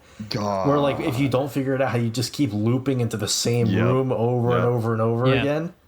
Like, this game does have it seems like there is a lot of that I have no mouth and I must scream. I didn't even think about that until you just brought it up. Like, by the way, if you're listening to this and you have not read that short story and you're really into kind of like dystopian nightmare scenarios, highly recommend it. It's like a 20-minute read. Do yourself one better. There's an audiobook for free on YouTube that's read by the author Harlan Ellison, and he does a wonderful job at it. Yes. Yeah. So if you're on the go, or you but don't like reading, or you can't read like Zach, that's good. After you've listened to every episode of this podcast and the Patriot Club, go back and listen to that. I can only write. I can't read. Yeah, he can write real good, but he can't read at all. That's why he wants us to read his stuff that he writes, because he needs to make sure that it makes sense. He's really good at grammar somehow, but somehow. But the syntax is a mess. But yeah, so you're kind of like scoping through, like you go through this TV room, and it's really cool. And there's like a scene, like a sequence where you have to walk across these like floating platforms with these, and like make it to these like showers to like make it across this like chasm. Oh, that's right. I forgot about that section. Mm-hmm. I might be getting these out of order, but there's another sequence where you have to walk through. It doesn't matter. It all fucking blends together. You can be forgiven for not remembering, because it's just so disorienting. There's like one where you're like walking through like a club, and it's like pulsing, and the people are like, there's like a fucking sea of shadow people around. See, that one was cool, because as the music and the lights were pulsing, like the shadow people would speed up and slow down with the pulses. Oh, it's so fucking creepy, but it's so good. Yeah. It's really good. It's really effective. But after a certain point, Amir dies. He succumbs to his wounds, and your thing pulls you out. It's an emergency extraction procedure, because you are not supposed to jack into the matrix of dead people. That comes up later. This is one of like the 4 times that I had to use the synchrosine, because you are very out of sync after you do this, because you were literally just inside another person's head. Yeah. Who died while you were in. I was going to say, which would be best described as a dying fever dream. Mm-hmm. And so you can go after these drug people to kind of learn more information, but ultimately you are led to this tattoo parlor that is in the courtyard of the apartment building. So you can go there. So go across the field of pigeons. So while we're on the tattoo parlor, did anyone else? I mean, this is the idea that I got, because like a lot of tattoo parlors are also like generally the places for like current like quote unquote body modification, like like piercings or like like dermals or whatever like that. It seems like that this place not only did like that kind of thing, and by the way, the tattoos in this game are really cool. You can like go look at like the artist's like actual work. They're really cool, because like some of them are like basically holograms that like project from your arm. And then the artwork itself is just really cool. So definitely check that out if you decide to pick this game up and play it with us. But there are also just like arms hanging off of like basically the counter. So it kind of seems like, you could walk in there and be like, hey, I need to get, a new piece. And it's literally just entire new arm. So sorry, I can't talk right now. It's a body shop almost. Yeah, basically. So before we get into this is where I had a big divergence, because before I went to the tattoo parlor, I actually went on a totally separate path that actually led to another memory sequence. So it was funny. What? Yeah. Yeah. He told me about this, and I had no idea what he was talking about. Yeah, so I kind of divergent paths. I'm sure we'll get into this stuff later, but yeah, and eventually I got back to the tattoo parlor. Interesting. Yeah, yeah. I had literally no idea. So, we talked about this earlier. Yeah, that's really curious. Is this something that we will be able to do later? Yes, this is part of it. This was unrelated. It was because I was investigating on the second floor, because I followed up on some of the drug rooms. And I was like, fuck it, I'm on the second floor. Let me go talk to some other people anyway. And because of that, it spawned this other side investigation that you could follow. So you didn't miss it. It's just because side quest, full well applaud you for being able to have, enough like cognitive sense to like put things together. I'm literally just going from story beat to story beat because I'm like, I want this to be over. I want this to be over. I want this to be over so fucking bad. I wasn't even like, as far as me goes, I wasn't even thinking about like going. Like I talked to some other people and I was just like, okay, off to the thing. Well, literally, like it was while we were in the memory sequence and he's visiting like room 209 or whatever. I had a notebook by me and I fucking jotted down like 209, 211. I was writing down the numbers. Even though later you find a jar that gives you the numbers as well. Oh, really? Okay. Yeah, it's right behind him actually. You can pick it up and it's got like pills and shit and it's got the numbers written on tape. But yeah, so it was literally just because I was already on the second floor and I was like, well, I haven't talked to anyone up here yet. Let me go talk. And then you talk to this one character and that leads you down this whole other path that lets you use your dream eater on someone else. I'll have to check that out. I know if I still can even. You should be able to because it's not related to the NOAC. It's not related to the NOAC case at all. Okay. I think that there's multiple endings to this game, so it's going to be interesting to see how it turns out for each of us. I guarantee I'm gonna get the bad ending. I like.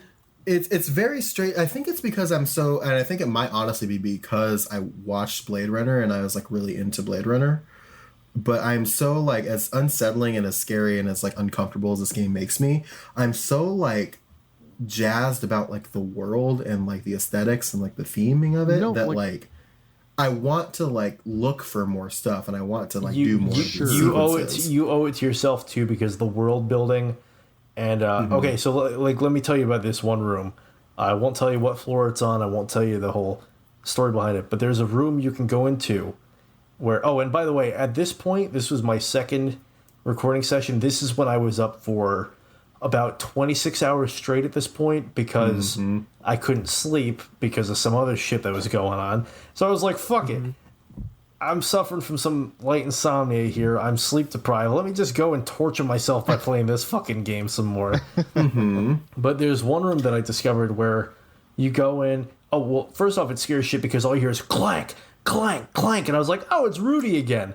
But, it's not Rudy. It ain't Rudy. It wasn't Rudy. What it was was a door that had like this automatic metal like security door that was being blocked by a cabinet, so it kept just slamming down like it was trying to close, and I fully expected for this thing to fucking kill me as I was like crouched under and like looking up as I'm walking underneath No.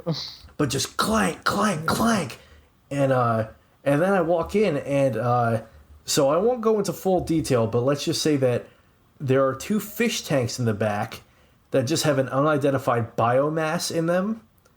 There is a pot on the stove with a kidney in it. And there are sheets of drying... human kidney? Yeah, a human kidney. And there are sheets of drying skin on the wall. Oh, Jesus Christ. You got... Cool! This game. You guys owe it to yourselves. Don't get me wrong. Like, the atmosphere of this game, I love. I love the setting. I love the kind of noir feel I get from it, because I do get a big Blade Runner vibes. But once again, I am the biggest Nancy boy of this podcast. I will fully admit that. I will say, I think that's probably true, considering that I am encouraging, me and Zach are encouraging you to play Dead Space, and Chris is willing to play Dead Space. Yeah. Yeah, no. Chris, if you do play it, you should definitely stream it, because I'd love to see your reactions. I'm a less athletic, less attractive Isaac Lim, as far as this is concerned. Less Asian, also. Let's Asian as well. I am fully less Asian. I think that might be the most important distinction right there. Yeah, like you missed the big one. Like you missed the big one. Yeah, I was gonna say the big one. But yeah, so you guys owe it to, and then there was another one that I forget what floor it was on, but I like walked into this hallway, and then and this wasn't in a memory sequence. This was just in the game, and as I was going through, the hallway just kept repeating, and the hallway kept getting more and more fucked up as I was going through. And actually, there was another moment where like I opened a fucking like fridge that appeared, and there were a bunch of dismembered heads that were like screaming at me. Cool. And I fucking closed it, and then I opened it again. I went, "You guys having a bad day, huh?" So there's some side shit. As freaky as it is, it's cool because you learn so much more about the world as well.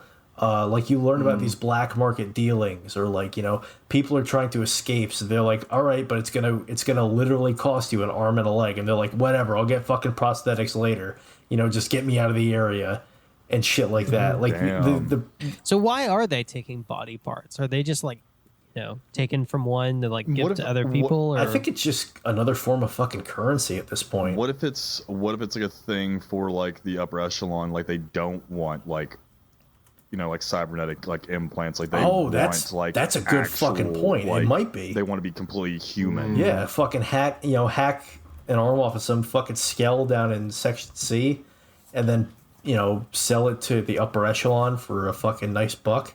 Yeah. I mean, like that would make sense. I mean, like we're already talking about like, you know, with the tattoo parlor, we're already talking about like body shops. You know, like it's not out of the realm of possibilities. That it's so funny too, because I'm playing this game concurrently with playing Deus Ex Human Revolution, and it's funny to like go from this game where it's kind of, you know, dirty and dingy and the shit's just sort of hanging out, you know, in the body shop, and then you go into like the limb clinic in Human Revolution, and they're all, you know, fucking vacuum sealed and hanging in nice rows, like ready to be opened for surgery and shit like that. Yeah.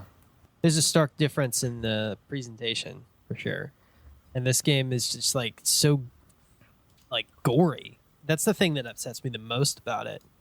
Oh yeah, I don't handle gore. But it's also, it's not gratuitous gore. Like it feels real. It makes sense for the world, and it leaned hard immediately when you walk into Adam's apartment and you see that body. But like it's all. Well, actually, what's funny with that too is I didn't realize at first, because it goes into the fucking heart attack where everything gets blurry. So I didn't realize till afterward that he was missing his head. I thought it was just a dead body. Oh. And then I looked at. Oh no! I saw it as soon. And then I looked and I was like, oh shit! Like that's not good. So being sleep deprived and playing this game is not a great idea, especially when. Do not recommend. Especially when you're sleep deprived because of some post traumatic shit. You know. Yeah. No. Like I could not imagine. Like I think I texted Cole about that. I was like, about to play this after, you know, fucking not being able to sleep. He was like, you texted the group where you're just like, hey, you should go to sleep, booby. Oh yeah, that's right. And it's like, I can't sleep. Oh yeah, because Cole was like, you shouldn't do that to yourself. Yeah, you should be nicer to yourself, dude. Yeah, you should be peek kind. Behind the screen once again. I actually care about this dickhead. Yeah. For better or for worse, we do care about each other. But yeah, so that's another side tangent that we could possibly go on. Maybe we'll talk about that in part 2 or the listener response episode a little bit. But if anybody else chooses to go do that stuff, but the critical path is we got to go to this tattoo parlor. Yeah, and so you do, and you can kind of like look around. One of the computers on here has like a bunch of these designs, like finished tattoos, and they're actually really cool. Like it has like both like real tattoos, like I'm assuming from like real life, like they definitely look it, that's like, for sure. Like someone's personal shop, which by the way, kudos to that artist. All those tattoos look amazing. And then they have like actual like in-game tattoos. Like I think Amir's tattoo, his like head tattoo that says 15 and Roman numerals is on there. It should also be noted, and this kind of made me laugh because you know, most tattoo parlors you go in and they've got some fucking metal playing or whatever. This place has like super soothing, like classical music playing, like almost like classical jazz. And it made me laugh because it actually made me think back to when I got laser eye surgery. And it was very similar to the music they were piping into that place to calm people down, along with the Valium as they were about to get their eyes lasered. Yeah. You can't underestimate the Valium. It wasn't the Valium that calmed people down. It was the Kenny G in the background that made you really calm down. Hey, for me, it was a combination of both. But yeah, of course, you walk in, you can explore some stuff. There's some cassette tapes in here you can listen to. But of course, you have to go into the next room, which is obscured by a curtain that you have to open. Yay! Nothing worse than having to hold R2 before fucking ripping that curtain aside. And of course, you walk in and there's Helena and she is dead. Yeah. I mean, what's the worst that I could say? Yeah, Jesus Christ. So long and good night. So long and good night. Good night. And so And if we carried on this way, so you do your quick little investigation. You go through bio mode. You find fucking. She's got. It looks like someone tore her throat out. Very similar to a mirror. She's got big uneven lacerations on her torso. Also, it should be noted, if you do bio mode in their apartment, you find this unidentified hair sample. Yeah. And you find more of this with Helena. And then you look around and you can find. So there's a recorder that you play that's got this weird sort of ominous message with like religious undertones. Yeah, it's very weird. It's like if we don't admit our wrongdoings and insist that we're right, like something about like the simpletons investigating my crime could find themselves justified, and they can't like a progress demands sacrifice and like shit like that. It's very ominous, Very and very weird. culty. Which Very culty. so you do that. You can also look around. You find like the auto injector tattoo guns and shit like that, which is pretty cool. And then you go to use your Dream Eater again, but your system actually stops you and it cites some regulation from I think the 2070s where you are not allowed to use your Dream Eater on an already deceased person. But Daniel, and he fucking takes that safe mode off, baby. yeah, he uses a command override. Fucking debug and he mode. Yeah, debug mode. It's like emergency ejection is not like we can't pull you out. Like this is not. It's bad, dude. You're doing bad. Yeah. And so then you jack into her mind, And shit gets even That's what she weirder. said. I forget how it starts, but I know what part I want to talk about, and Cole knows what Doesn't part it I want to So talk about. it starts on a computer. Yeah. Yeah. You're Oh, that's doing right, a with job that- interview. Yeah. For a programmer at Chiron, and it basically is like, will you work for the good of the company? Will you sacrifice for the company? Oh, it's good. And basically, you just have to answer yes to everything. Otherwise, you can't proceed. Well, so what happens is if you hit no, I guess it gives like a jump, like a scare cord, and like in big red letters it says like "Don't lie" or something like that. And then when you Yeah, proceed, it does, it as I only said, gives no, and you it's not it great. only gives you the yes option afterward, right? Because I just answered yes throughout. I was like, this is what they want me to say, so I'm gonna say because I know how this shit works. Yeah. Yeah.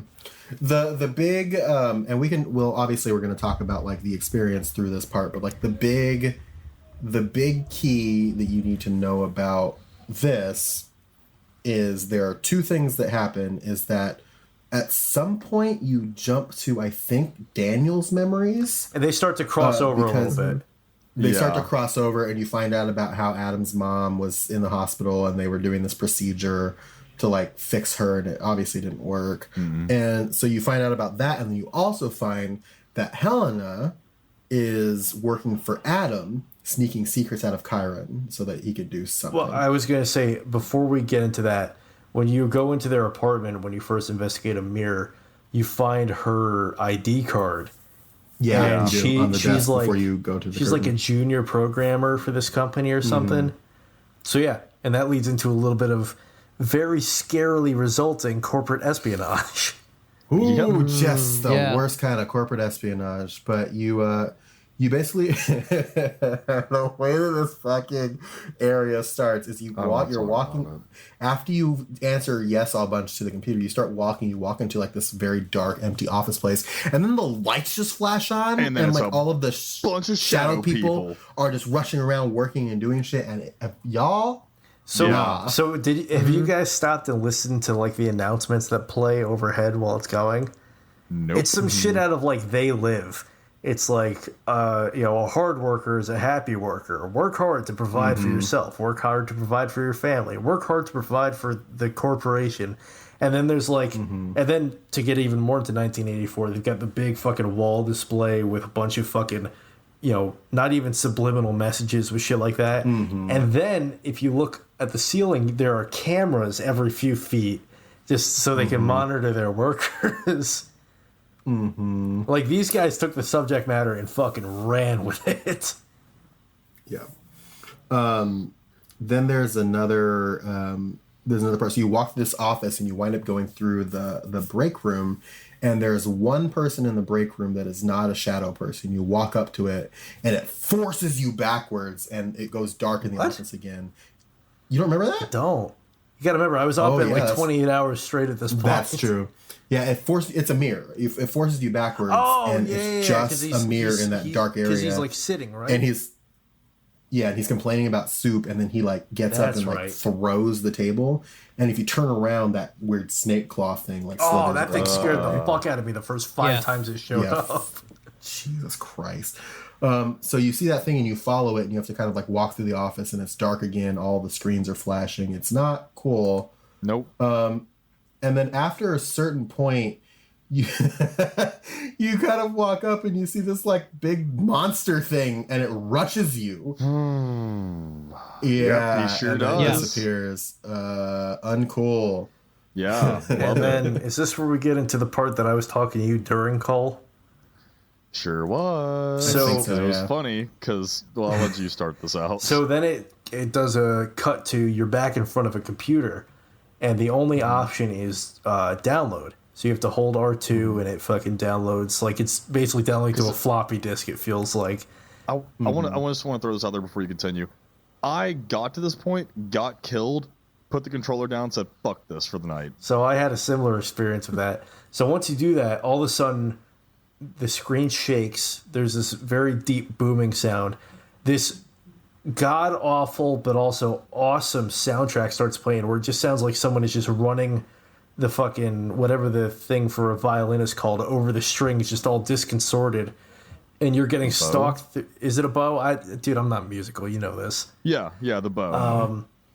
And this fucking thing that almost looks like the cousin of Nemesis from Resident Evil 3 is like stalking around the office. And again, at like 20. Well, this is like close to the end of the section, but there's some more creepy stuff that happens like in between. Oh, I'm sorry. Go ahead. You have to like get the the prescription downloaded from the computer, and then you wind up back in Helena and Amir's apartment, and like I totally forgot about that section. Forcing you through the room with all the speakers and shit.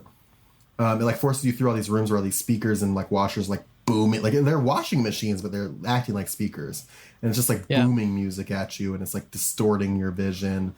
And then like there's like a bunch of shit where like you go into this like the hospital, and then you see, this is where like Daniel's memories are like creeping in, is that you walk down a hallway and you see this child whose face is obscured by darkness, which already, no. Kids in horror games, man, no.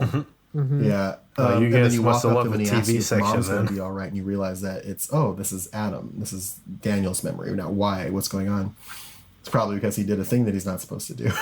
And Adam disappears. You go into this hospital room and you talk to his wife, and she tells you that she wants to go through with this procedure, and apparently bad stuff happens, and then the little snake guy fucking attacks your face. I can't believe I totally forgot about that whole section. Yeah, it's pretty critical, the whole story of I'm glad you fucking interrupted.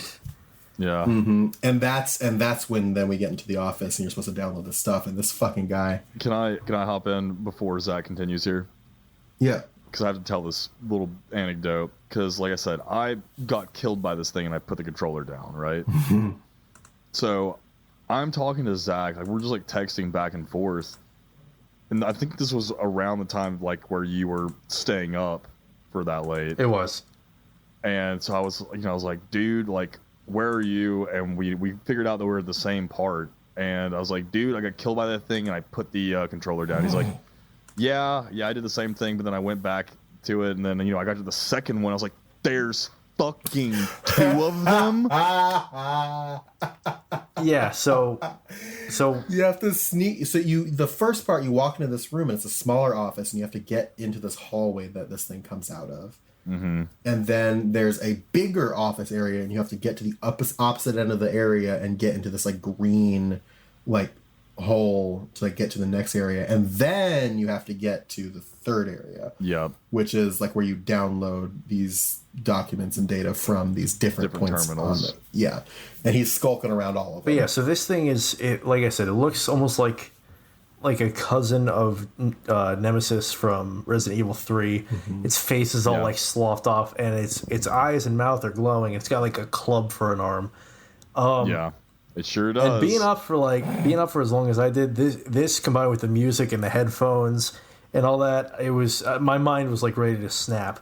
Somehow made it past the first one unscathed. The second one, I was sneaking, and if it sees you, it lets out a roar, and it starts running after you. And unless you are across the room, you cannot outrun this thing. And what it does is it picks you up, it roars in your face, and it slams you down to the ground.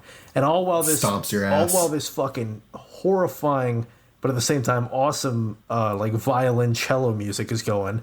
And then the second time I tried it, I was sneaking, and I got to the end, but you actually have to crouch to get through there, and I didn't realize that. So I'm like, I'm at the end, what do I do?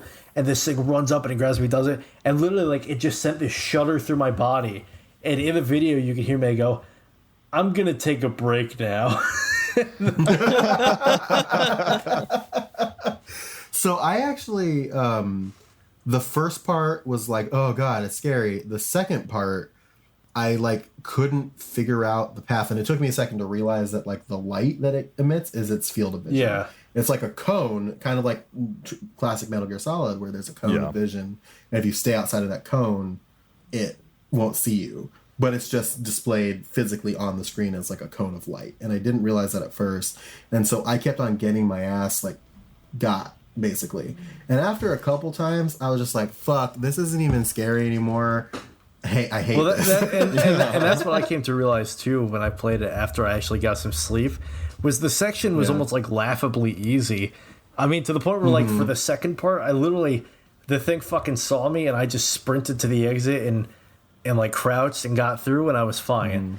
And then I think the third one was the most stressful because it's the same thing. And I thought it was going to throw a curveball where there were like going to be two or whatever. Yeah, no. It's just a bigger area. The one. The third one was easier for me because it was a bigger area. It was, and there was more places. Well, especially once I figured out that the cone of light is what it saw, because I thought it was just an area of effect thing, like real vision. But the third one, so it's this huge section, and you have to go to 3 different computers and download them, and download information from all 3 of them while this thing is actively hunting you. And it's actually pretty cool. Like I could see it being scary if you were like hiding under a desk and then the thing fucking looked under the desk and saw you. Yeah. But like I said, at that point I had slept. I was fresh mind, so I fucking blew through. I was like, whatever, guy. You fucking joy. Yeah, you fucking jabroni. Chris, did you have how did you feel about this whole sneaking mission? This kind of reminded me of Amnesia. A little bit. Yeah. Never played that game. Where you're almost like doing a little looky-loo here. That is a game that I do not want to play. Fucking Amnesia. Yeah, don't play that game. I don't. played like 30 minutes of it, and I was like, nah. So, I kind of figured out that like the Watcher things, I don't know if that's what they're called, but that's what I'm calling them. It's almost like using the Soliton radar to get around them. Yeah. And if you just stick with that, because they can't really hear you, they can only see you. They're observers. Oh, is that what they are? What? Oh, did they? You said the name of the thing. Who observes the observers? Yeah, who observes the observers? Yeah, there we go. Who observes the observer? Hello, darkness, my old friend. We're gonna see a giant observer with a just big old dick just somewhere in this game. Yeah, man. Cue that little clip of "Are we the baddies?" Oh man, but yeah. So you download this shit from the computers, and this like swirling like thing of data lets you teleport out, and you're back in this apartment. And this fucking room is flipping the fuck out. Oh yeah.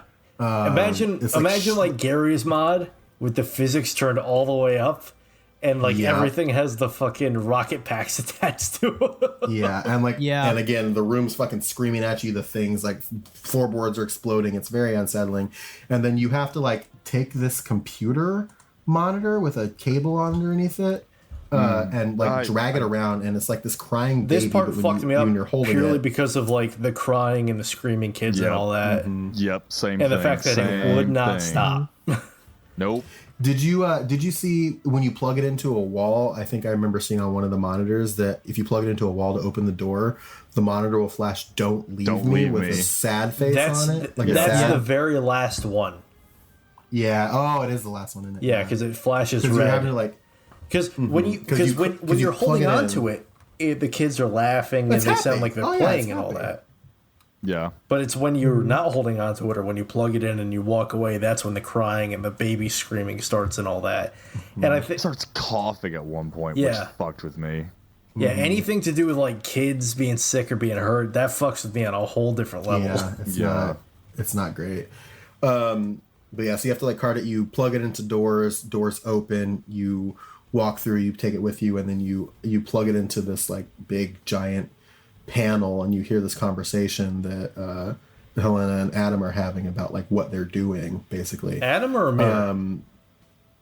I think it's Adam because she's like what am I actually doing? Like this isn't like for like weapons or anything like that. He's like, don't worry about it. That's right. Yeah. And then once you do, you're teleported to this field. This part was freaky for me for a couple reasons. So basically your goal in this field is to get across this field. There's these like you can't move at first. But because it's kind of showing you what your deal is. You have to make it across. There's a spotlight shining from across the field. And there's all these weird drones with these spotlights shining. Oh yeah, because what it does is he shows one of the snake things crawling. And like two of these drones like zoom in to like fucking look at it, and then they resume their normal patrol routes. And so your goal is to get across this field and not get spotted by these drones, you would assume, because then bad things would happen. And so I found that out because I did it pretty realistically. I stuck to the edge because there's that initial clearing at first. So I stuck to the edge of that. I was, sort of stealthing around, sneaky snake. Then there was the second clearing, which I just sprinted across and somehow didn't get seen. But then I wasn't looking up, so I wasn't paying attention, so I just kept walking. And too late, I realized that it gives you fucking auditory feedback if you're spotted. Sure does. And then all of a sudden, the camera snaps up, and I'm looking at one, and the light turns red, and then it restarts you. And then I made it through the second time without an issue. So this is, I think, the part of the game where I kind of put together how, like, the means of travel that you're using, right? If you think about, like, what you're doing is hacking into the mind, and there's the idea that, like, there are these neural pathways, right? And you're, like, just cutting right across all of that in a person's brain. And you're just, like, tearing through shit. And, like, things are... That's interesting. Things from Daniel's mind are blending with things from Helena. What's her last name? Noack. Yeah, Noack. Yeah. So Helena's mind, and it's just like... It's extremely trippy when you think about it in that way. Yeah, it is. I never even thought about it in that context. Yeah, neither. Can I throw a theory at you? Sure. As long as it's a game theory. Yeah, it is a game theory. Thanks for watching. Oh my god! Just before we move on, I almost pissed myself when Sam made the joke when we were playing A Way Out, where he's like, "Thanks for watching Matthew Pathew's game theory." Wow, Matthew Pathew. By all accounts, Matt Pat is like one of the sweetest dudes on YouTube and in general. But like, it's fun to make fun of him. Oh, sure, we're punching up. We are punching up for sure. My theory is that the monster is like the manifestation of Helena's paranoia about Chiron catching her doing this shit. Oh, I could definitely 1000%. see that. Ooh, yeah. Yeah. I don't think Chiron's got a fucking nemesis that says break glass in case of corporate espionage. I don't think so either. I just think that would be a good way to explain why is this random monster chasing me through this? No, you're 100% right. Right, because you're going through nightmares essentially. Yeah. Oh yeah. I also have the theory that it's why you can't hack into the brains of dead people, because remember we didn't see these people in the first mind hack because Amir He was was still alive. when it happened. And we Oh, got so that's why there booted. weren't any like crazy monsters in that one chasing you.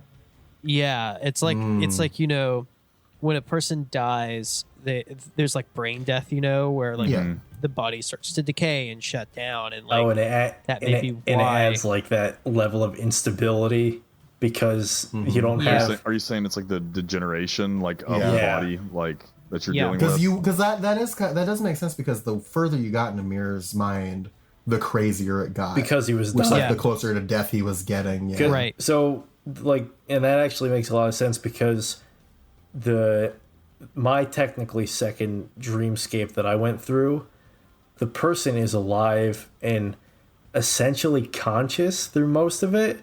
So it's got some weird stuff, but it's pretty stable for the most part. So I think you're on point makes with that sense. theory. That makes sense. Okay. Look at us being theory boys, but that's just our theory. An MGM theory. Thanks for listening. Before we It'd be really funny if you cut in before- the ending music right there, but then we came back. before we hear, because I want to talk about my experiences in this field. Before we hear from Cole and Chris, I want to do them first. Zach sent us a screenshot of his chat with Cole about the monster sequence. So he texts Cole. He says, "Which dream sequence have you done so far?" Cole says, "I'm currently being chased in an office and had to put it down. I assume it's Chiron offices. I got caught and had to put it down." Zach says, "That's exactly where I just put it down. I snuck past the first one and got caught by the second." And in all caps goes, "There's two? Wait, what?" So that's fun. So Chris, Yes. did you have any trouble with the drones in this field sequence? No, I didn't really have any trouble with them. I was just like, I'm gonna get the fuck out of here, and I just booked it. So that was kind of my mindset at this point. Well, actually, it clicked for me when I was doing the whole like crying TV poll thing, where I was like, I need to get the fuck out of this chick's mind. Yeah, it's Yeah. fucked up. I didn't have that much issues either. Like they passed over me, but I wasn't moving. Oh yeah, if you're not moving, it's fine. Yeah, like Yeah. they just pass over you. And so like once I realized, I was like, oh shit, like I can just stay still. I'm great at doing that when I'm frightened anyway. So yeah, I'll just do that. And then I got to the point in the field where Most where people you have the move fight on. or flight complex. Cole has the flight, fright, or fight complex. What was it called? I'll bring up this later, but was it a can you have a flight and fight response? I'm here to tell you yes. I'm here to tell you yes.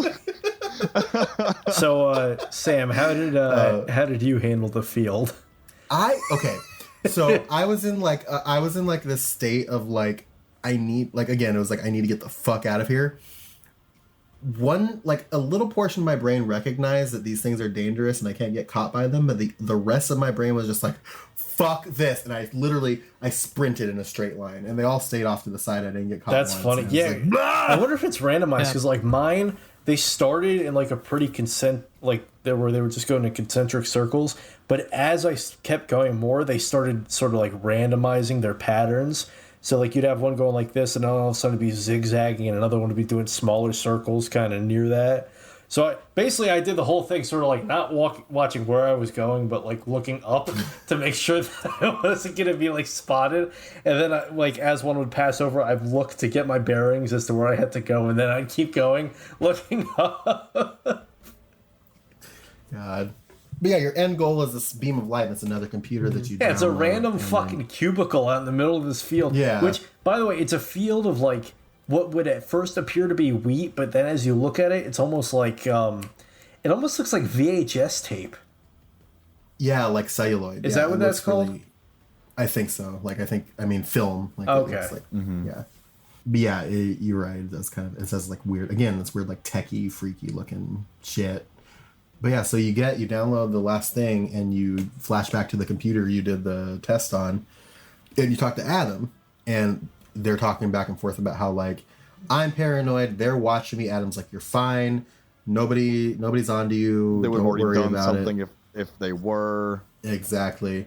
And she's like, maybe they're messing with us. And he goes, why? What purpose would that serve? And then she's like, because they're sadists. Like they want to get their rocks off or something like that. Sadists. Yeah. And Adam's just like, I was with them for long enough. I know this not what they're like. Just keep going. And then you have to like walk through the office again, and it's all fucking glitchy as shit. This part was trippy because like the floors were both see-through and mirrored. Yeah. And also at one point I got fucked up because I was going and the fucking violoncello music from when you're getting stalked started playing. I was like, oh no. I was like, I'm not doing this shit again, especially when I can't see where I'm going. Yeah. And then you get to this end and then you see, I think it's a mirror. It like flashes around and this fucking weird monster creature is like going to attack it almost looks like a like, Wanamingo, but with like werewolf hair. A what? A Wanamingo?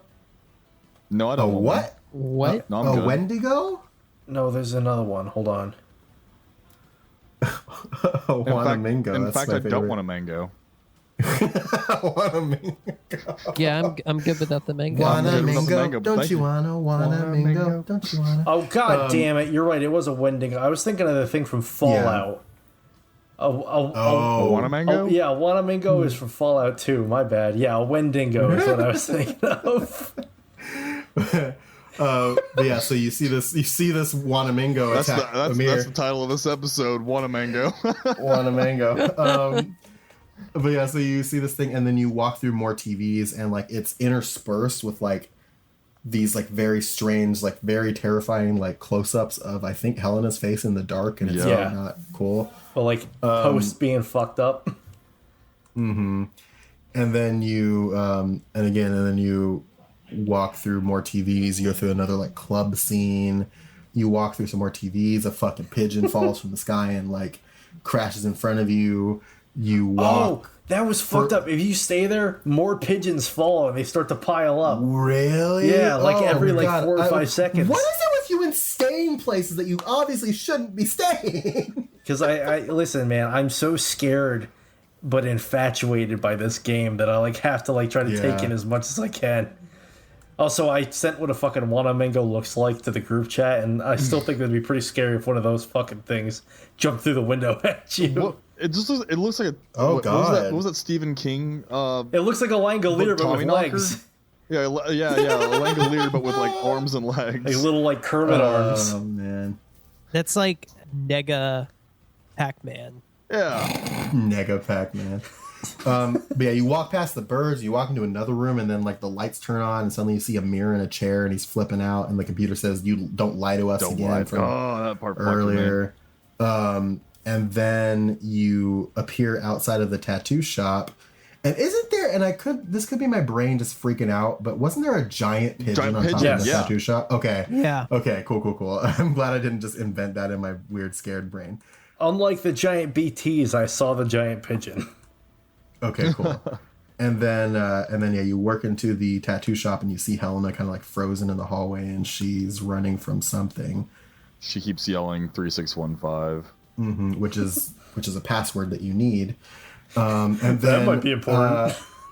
And then nothing else happens. Absolutely nothing else happens. No. Oh no! Nothing else happens at all, except for the fucking. Cole, I think you should tell us. Yeah, I think you should tell us what happens. Nope, nothing else happens. Sir? You find out you actually come back and like she's alive and everyone thinks happy and then she's right there with Adam. And it was just a surprise birthday party for Dan. And we've been lying about this entire time. We're not doing a second episode on this.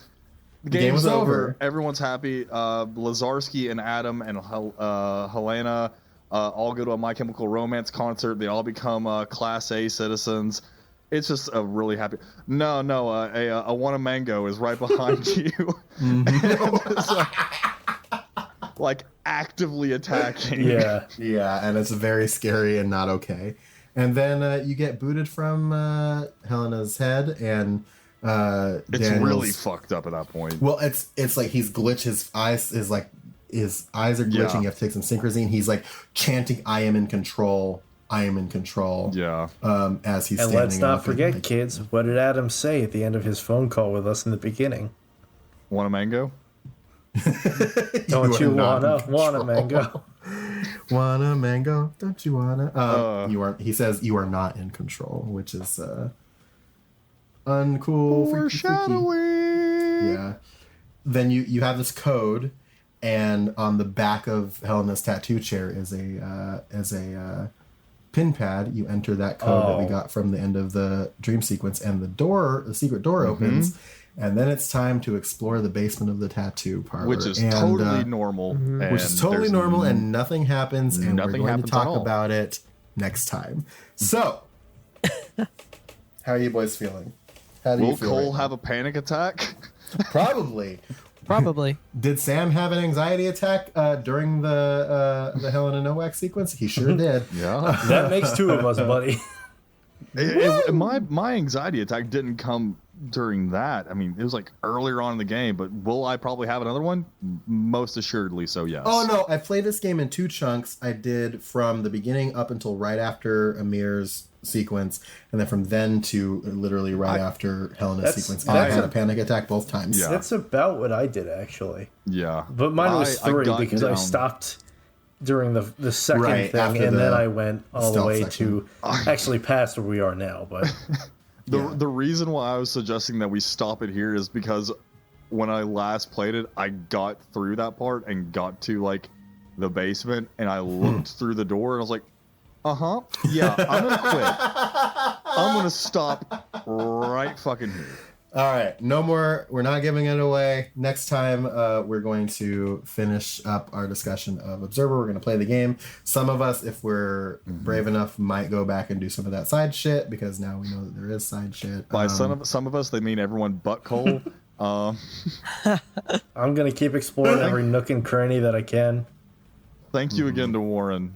Yeah. For basically making this possible. Yeah, seriously. Yeah, legitimately though. Yeah. I don't think I would have ever picked this game up otherwise. I guarantee And- I wouldn't have. I would not have. And honestly, I'm really glad that that I did, and that we Same. did, and that we're playing it for the show, because it is a very so far has been a very stellar. It's a great It's been a game. great It's a bonding very experience good for me and Cole, unlike Portal 2. Yeah. Yeah. Yeah. Oh God. So that is it, gentlemen. Do we have any quick final thoughts about Observer, this part 1 of Observer, before we sail off into that good night for the day? God, there's so much to talk about that we just don't have the time for. Great game. Has definitely increased the amount that I drink because of it to help me fall asleep at night. So Yeah. And I will say we'll probably touch on some of the side stuff and some more detail and like lore stuff on the listener response episode as like the topic portion of our listener response. So please, if you have played this game or you are playing along with us and you were like, hey, why didn't they talk about this? We'll probably talk about it on the listener response episode. Yeah, I'll start actually jotting down stuff that I do too, in case you guys don't get to it, so I can fucking have more details to talk about. Because it was funny, because I remember talking to Cole. I was like, how many dream sequences have you been through? He's like, 2. And I'm like, oh shit, I've been through 3 already. Yeah. Well, Yeah. this plays into the multiple endings thing, so maybe we'll have some divergent paths. Yeah, that which would will be be cool. interesting to talk about. Yeah. The other thing that I will say here is that we are, of course, doing a listener response episode on Blade Runner and Observer. We are going to be recording that episode on the 25th of May. So please get in your responses. I would say, Chris, what would you say? I'd say probably end of day, May 24th. So we have time during the day on Monday to kind of like put the doc together and get your responses all in order. So if I have one thing to say about Blade Runner, since I wasn't on that episode. yes. Other than phenomenal movie, and much like Sam, I didn't see it till much later in life. I only saw it for the first time back in 2019. No movie has ever made me want to eat at a fictional restaurant more than that noodle place that Deckard was at. yeah, dude. Yeah. And also, there- how great is the little detail that Gaff lets Deckard get his noodles to go before taking him to the police station? We I we talked about that while we were watching it. Oh, did you because, really? Yeah, well, not Yeah. in the episode, but while we were watching it, and it was, I was just like, man, that's how you know Deckard's white, because if he was black, he wouldn't have been able to take those noodles with him. I will say this, Zach. What's up? And anyone who is lucky enough to live in the Southeast near Atlanta, shouts out to my boy Isaac. There is a restaurant in Atlanta called Little Trouble. Ooh, That is basically Is a it Big Blade Trouble in Runner Little China? themed bar. Really? Big Trouble, Little Trouble in Really. Big China. And if you look it up, it looks Blade Runner. It looks like Blade Runner. The like staff dress up like replicants. Oh, that's awesome. The food is like fusion food, so it's like Asian fusion with sometimes like with German or with, you know, just different types of like fusion food. It seems really, really cool. I've been meaning to get down there for a minute. One of my coworkers who works with Atlanta Brewing Company was telling me about it because he knew that I was a big cyberpunk and Blade Runner fan. He's like, you've got to check this place out. Just looking at the images of this place, it's almost exactly what I would imagine was in Blade Runner. That's awesome. Two things. One, I don't appreciate everybody glossing over my Big Trouble in Little China joke. Because that movie sucks. I didn't say it didn't suck. I'm saying you glossed over my joke. And that's what's important to me. Number two is, how do they dress up like replicants? Do they dress up like people from the movie, or like some like I've seen some of the like images of like some of the white stuff. Like some of them have done like that weird like Pris makeup. Gotcha. Oh, cool. I was gonna say, is like, isn't the whole, and, like, isn't you know, the whole point that like replicants look like humans? Or Yeah, exactly. But like they do the whole, like, they do have like a bit of like a futuristic like android. Gotcha. Sam, I love, like, what like you their did. I love clothing. what you did with your mustache right there. Thank you. It's Thank beautiful. you. It's beautiful. My man has a strong handlebar. I'm curling my mustache in a very villainous way. Anyway, yeah. So we're gonna, like I said, Are we next doing time. 2049 anytime soon, or is that for like? So we get the request to do 2049 in the Discord. Yeah. I believe so. And I think it would be a cool thing to 'Cause do. I'd love to slash watch cover. it again. I would love Because to watch as it much again. as I love the original Blade Runner, I actually saw them out of order. I saw 2049, and then I was like, oh, I need to Same. watch And- the original. Same. And- I need to rewatch 2049 because like I was fucking blown in that movie theater, and Dude, it is one of my biggest regrets that I did not see that movie in theaters. That and Interstellar. I need to rewatch 2049 really bad. So yeah, so next time we're gonna finish up Observer and kind of talk about our experiences with the end of the game, and then we have our listener responses as discussed. Remember, May 24th, get your responses in to Get 'em in. contact@metalgearmondays.com. Send those through, baby, and we will talk about it on the show. Once again, you heard it at the top of the episode, but I want to again thank our very first sponsor, Baked Right Gourmet. Who It's so good. it's so good. Like, I know, I get it. I get it. It's my dad. I bought 2 bags tonight. No promo code. It's that good. Yeah, it's so good. The whole thing, I do want to tell this story really quickly. Is like the whole thing stemmed from, as a Christmas gift, my stepmother bought my dad this popcorn machine, and it's one of those big the boxes with the wheels and like this old school popcorn machine, and he just got obsessed with it. He started doing this, and then he just decided to do all kinds of crazy popcorn. I have not like had a bad flavor yet. My dad has been he's very careful. He's being very scientific about it, making sure that like the flavors are good. Like, he's doing a great job. I got a bag of cinnamon rum and crown apple coming to me. I do want to personally recommend again the Kevin's mix, which is a cranberry infused vodka flavored popcorn. All of the proceeds of that flavor of popcorn is going to pancreatic cancer research. That flavor was made in honor of my uncle Kevin, who died of pancreatic cancer 2 years ago, and vodka cran was his go-to drink. So it's a solid drink. It is a very solid drink. It's For sure. It's simple, it's cheap, and it's easy, and it's delicious. And it was my uncle's favorite drink. Nowadays, even if I diverge in what I'm drinking, if I go to a bar, that's the first thing that I get ever since he passed away. So that is a really good cause in memory of a really great person. So if you're curious about that flavor, it is very good. Pick that up and maybe consider picking up a couple other bags. Remember, the code is just a box.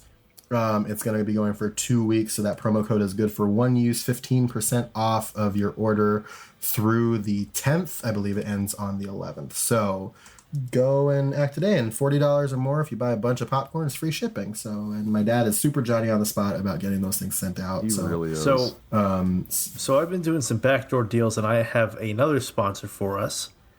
I want to give a big shout out to our second sponsor, Owens Corning Fiberglass Insulation. Fuck off! God!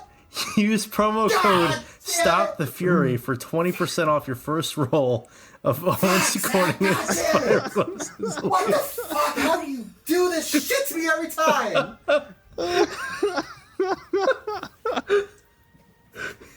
Sam, I want you to know I was brainstorming for like an hour trying to figure out what fucking company I was going to use for our fake sponsor.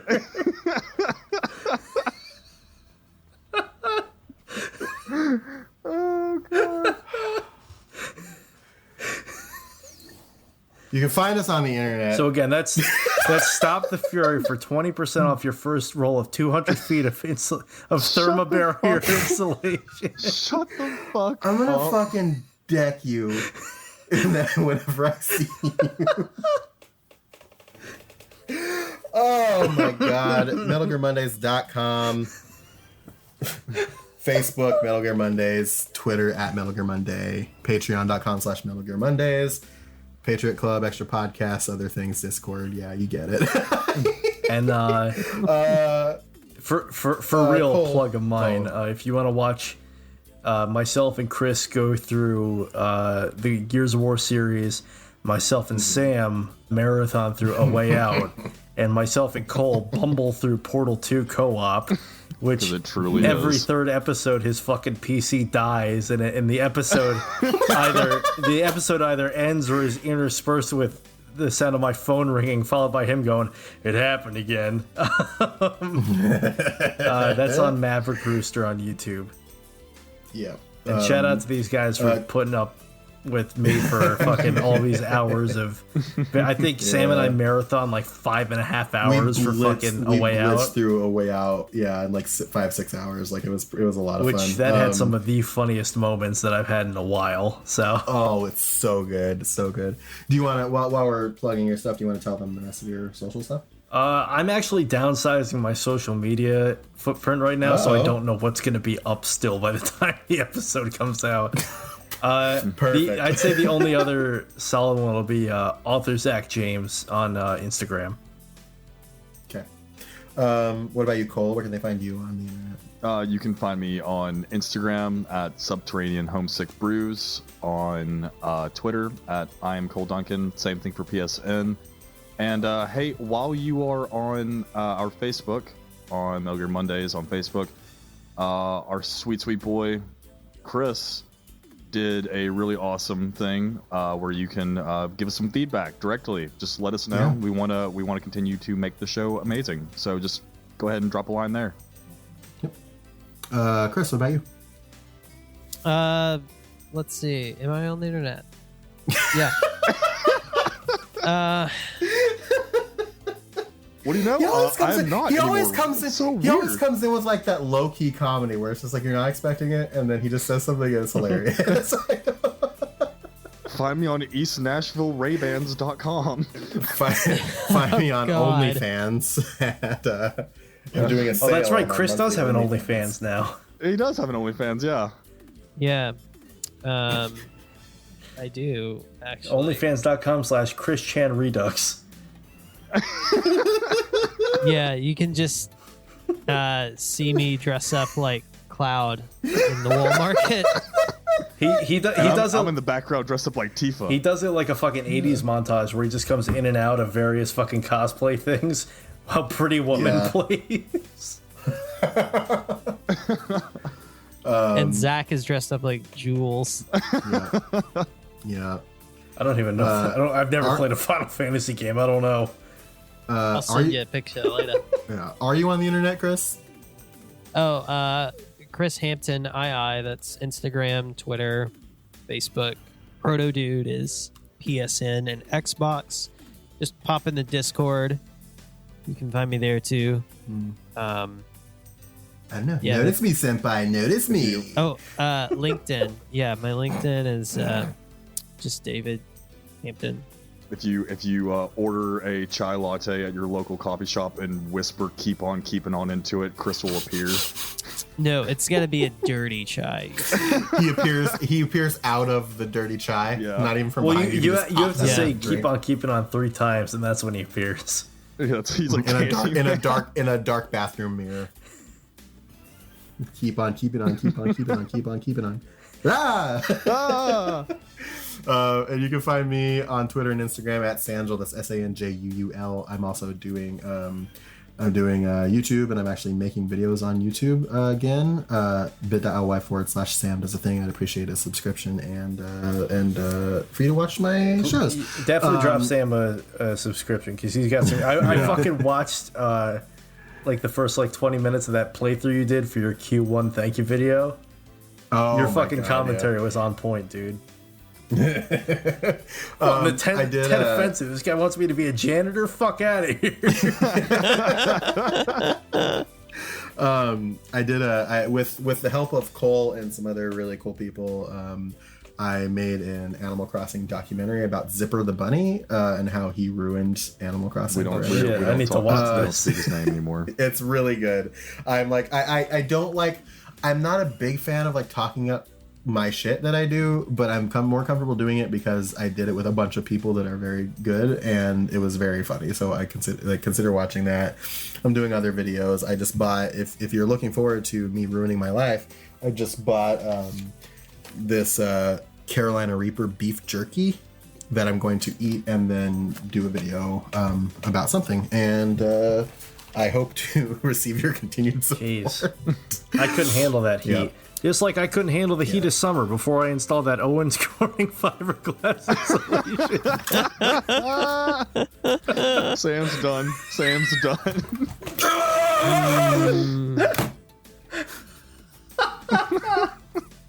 How great would it be if we fucking MGM got a check for $20,000 from Owens Corning after that?